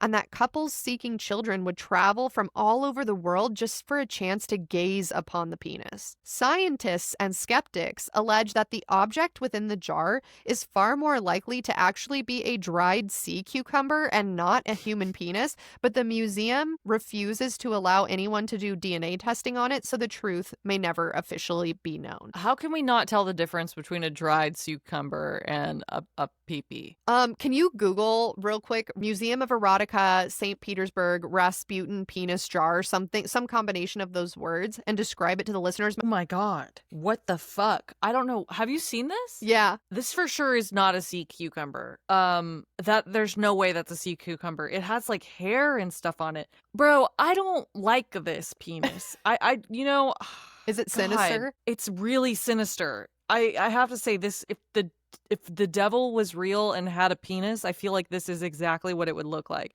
It is so, you guys, it's just really, really upsetting. It looks like the trunk of an elephant. It's like, It's just wild. really, yeah, like hanging and long. It's like a baby's arm or something. And there's like hair attached to it, and the shape of it is just Distressing. Yeah, it's quite distressing to gaze upon, but yeah, I don't know what. I was expecting like a porn star penis, you know, because I was thinking like, oh, this guy, all he did was fuck, and like all of these girls wanted to fuck him, and we put his jar in a penis, so therefore it must be like the most beautiful, big, juicy, hard, phallic, you know, fertile thing. And then I see this fucking limp baby elephant trunk, and it's like all like discolored, and it's just wrong looking. Well, keep in mind, this penis is now like 100 years old or something. Yeah, I mean, a penis, I really stand by the belief that a penis should go down with the ship, you know? Yeah. Like a captain should go down with his ship, a penis should go down with the man when he dies. I think this is an abomination that we have severed the penis from the man and put it in a jar to be like, look how awesome his penis was. Like, the moment that penis became separated from the owner, it like lost all of its charisma. Yeah. Well, some people say that the penis did go down with the ship and that this is just a sea cucumber or something else that is being paraded around as if it were Rasputin's penis. And the museum won't let people do DNA testing on it. So that allows some critics to say, that's just proof it's not real. I think the argument from the museum is like, we don't want this to be taken away, because if it really is the severed penis of Rasputin and officials prove it, you probably can't have that on display. Like, probably that has to go to his next of kin or be buried or destroyed, because the way that it was gotten would have been illegal or unethical. Yeah, that actually makes a lot of sense. It really does just look like a miniature, like, elephant's trunk or something. I don't know. I feel like one time we had someone write into us for a listener's story, Aly said, and it was like a dick pic, and they wanted us to describe how much their dicks like was gross and stuff. I feel like that person is really loving this episode right now. They're like, okay, rewind it, that part, okay, and they just like keep hearing the part of us like talking about how weird this PNP is.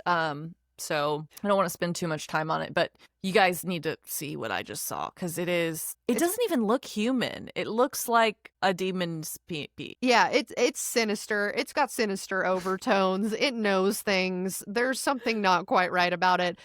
And it is haunted in a different way. But now I want to get back to the real hauntings, the bona fide hauntings, aka Rasputin's ghost. Because another location that Rasputin's ghost is allegedly still haunting is the Yusupov Palace on the Moika River, where Rasputin was lured, poisoned, shot, and beaten before being dumped in the river. Tour guides that take visitors through the palace frequently repeat the story that you can see Rasputin's face in the mirrors of the basement dining room where he was attacked. Visitors sometimes describe glancing into the mirrors on these tours only to find an angry Rasputin with his bearded face and pale blue eyes staring back at them before vanishing in the blink of an eye. Others report cold drafts or the feeling of being watched in the cellar where a wax reenactment of the murder now stands. The palace has since embraced its reputation as one of St. Petersburg's most haunted places, with Rasputin at the center of its mystique. Even immediately after his death, Rasputin was said to remain active in the world of the living.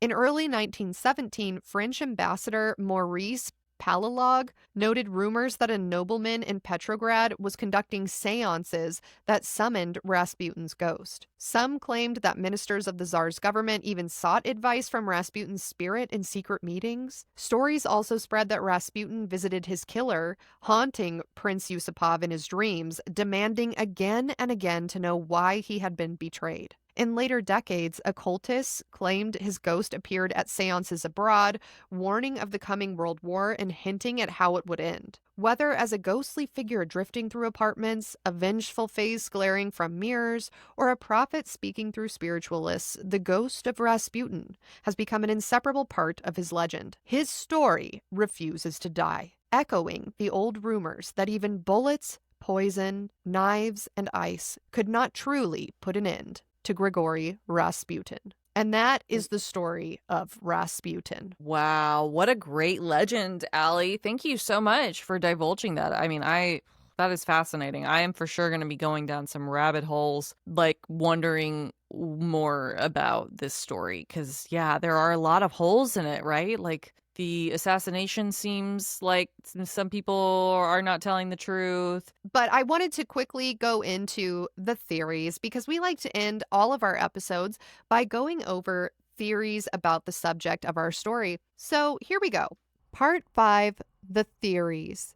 Theory number 1, Rasputin was just a con man. People who believe Rasputin was a con man point to the large number of predictions he made that never came true. For example, he predicted that the Romanovs would survive World War I and World War II, and that did not come to pass. He also predicted that Russia would have a victory in World War I under Tsar Nicholas, and that didn't happen. And he also predicted that the monarchy would last for centuries, which very famously definitely did not happen. And in fact, the monarchy died with the Romanovs. He also had apocalyptic visions. He supposedly said the world would be consumed by fire in 2013, followed by peace and prosperity for Russia, but no apocalypse happened. He also predicted his own death, saying that he would be killed by Russian peasants, not noblemen. So all of these fake prophecies lead a lot of people to believe that he was, in fact, a con man. Now, theory number 2 says that he wasn't a con man, but he also wasn't a mystic.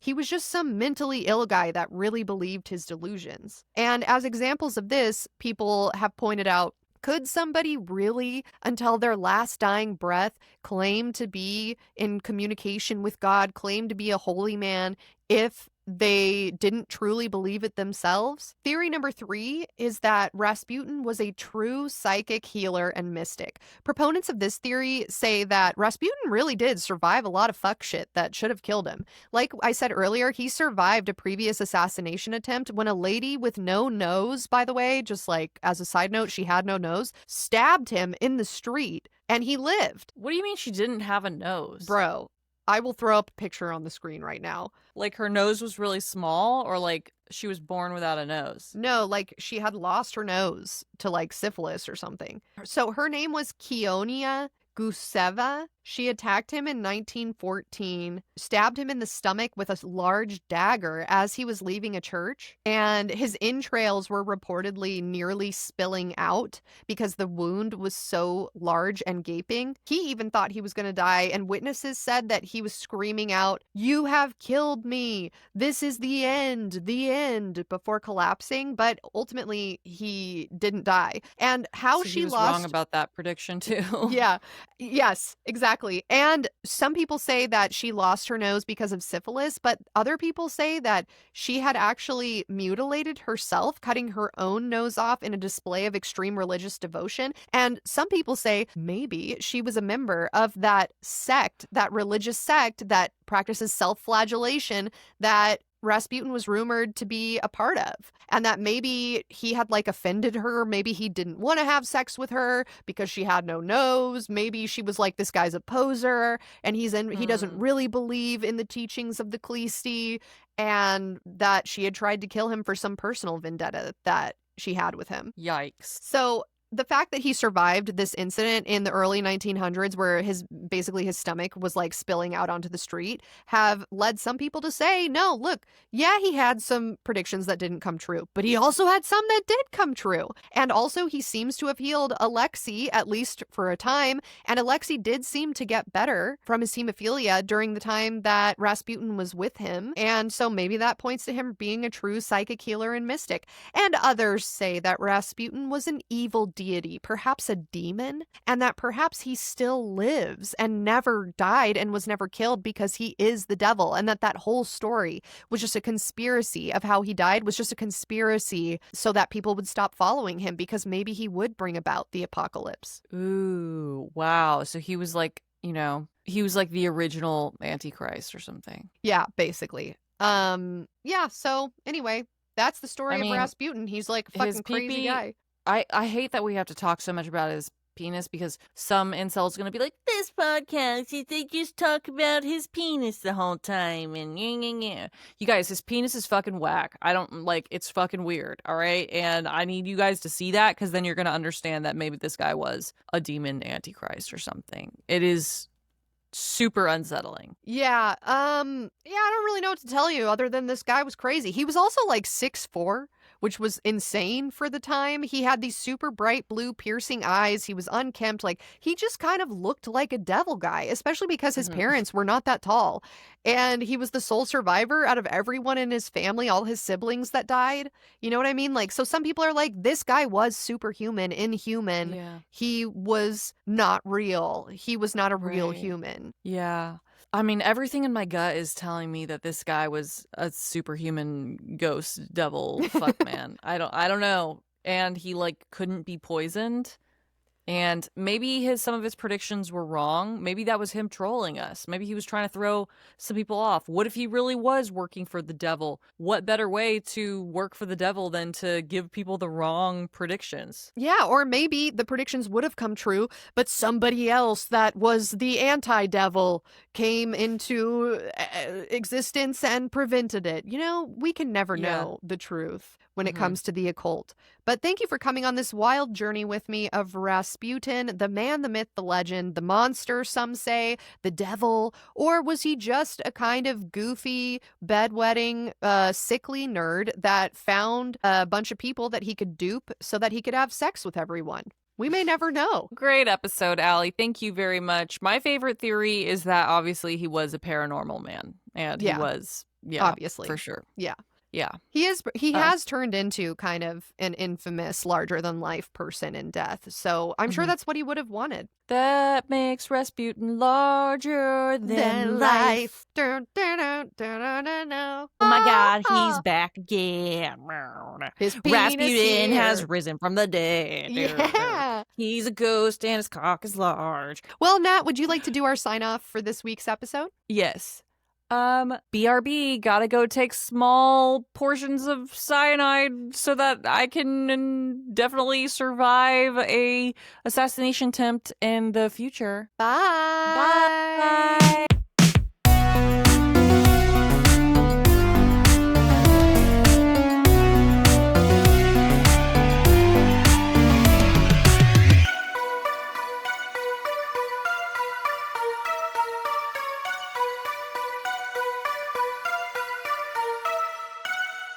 Hey, Haunties, it's time for our closing credits. Welcome to the closing credits for episode 231, Rasputin. This month, we would love to give a warm, heartfelt thank you to our Patreon donors who donated to us in the month of June 2025, letters M through Z. If you'd like to become a donor and hear your name shouted out on a future episode, head over to patreon.com/letsgethaunted, where you will not only get a shout out, but you'll also get access to episode extras, mini-sodes, personal hauntings, live streams, and much, much more. This week, we'd like to thank Mad Nej, Madeline, Maddie P, Madison E, Madison M, Mads, Maja L, Maja L, McKenna P, Manny, Maria O, Mariana C, Mariana Cosplays, Mariana Cosplays, Maricela A, Marina W, Mario A, Maris G, Marissa G, Marques C, Marches C, Marquise C, Marty F, Mateo NL, Matthew M, Maddie Joe, Max M,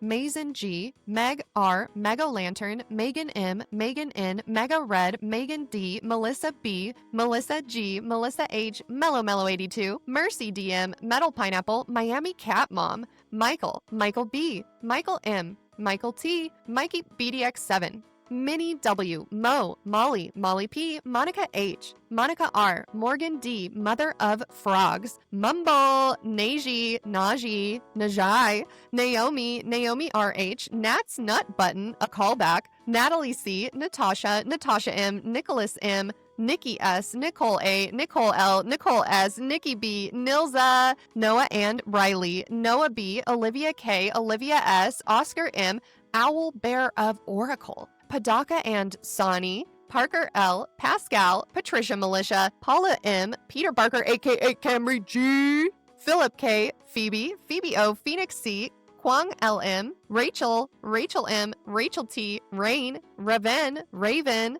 Rayleigh R, Riley R, Rebecca B, Rebecca H, Red Moon, Red Sands, Ray S, Ria, Raya, Richard O, Rita S, Rivier, Rob D, Robert K, Robert W, Robin Nicole B, Robin P, Rory L, Rose M, Roxanne S, Ruben P, Ruby V, S, Sage, Sage S, Sam P, Samantha D, Samantha H, Samantha P, Sarah W, Sarah C, Sarah D, Sarah J, Sarah L, Sarah Z, Savannah C, Sav H, Sazzle, Scamantha, Scott Sugarbread, so I scrolled back, hold on, Summer Joy, Sydney S, T Hart, Tabby J, K M, The Jakester, Anya, Tanya, Tara J, Tara J, Aaron K, Taylor B, Taylor J, Taylor M, Taylor T, Teeth Man 27, The Letter Empath, The Rat Man's, Tracy, Tsunami Sami.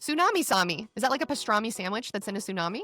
Love it. Tyler B, Erd Ferguson, Valeria R, Valeria R, Valpal, Vara M, Vera M, Veronica W, Vicky T, Victor A, Victoria C, Victoria L, Wayne C, William A, Y2NLA, Yas A, Yuka Make Me So Horny, Zach G, and Zeke G.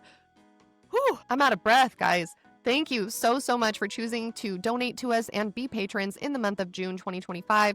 Nat and I are so appreciative to each and every one of you, whether you are donating something big or small, if you're a free patron, tier 1, tier 2, if you're just sharing our episodes casually, streaming us, whatever the case may be, every little bit helps, and we really appreciate you all so much. And now it's time for the secret password. You will comment this password on the photo dump at Let's Get Haunted, and you're going to be entered into a raffle at the end of the year if you get the passcode right. Today's secret password is IB Rasputin. I don't know, guys. That's all I could think of.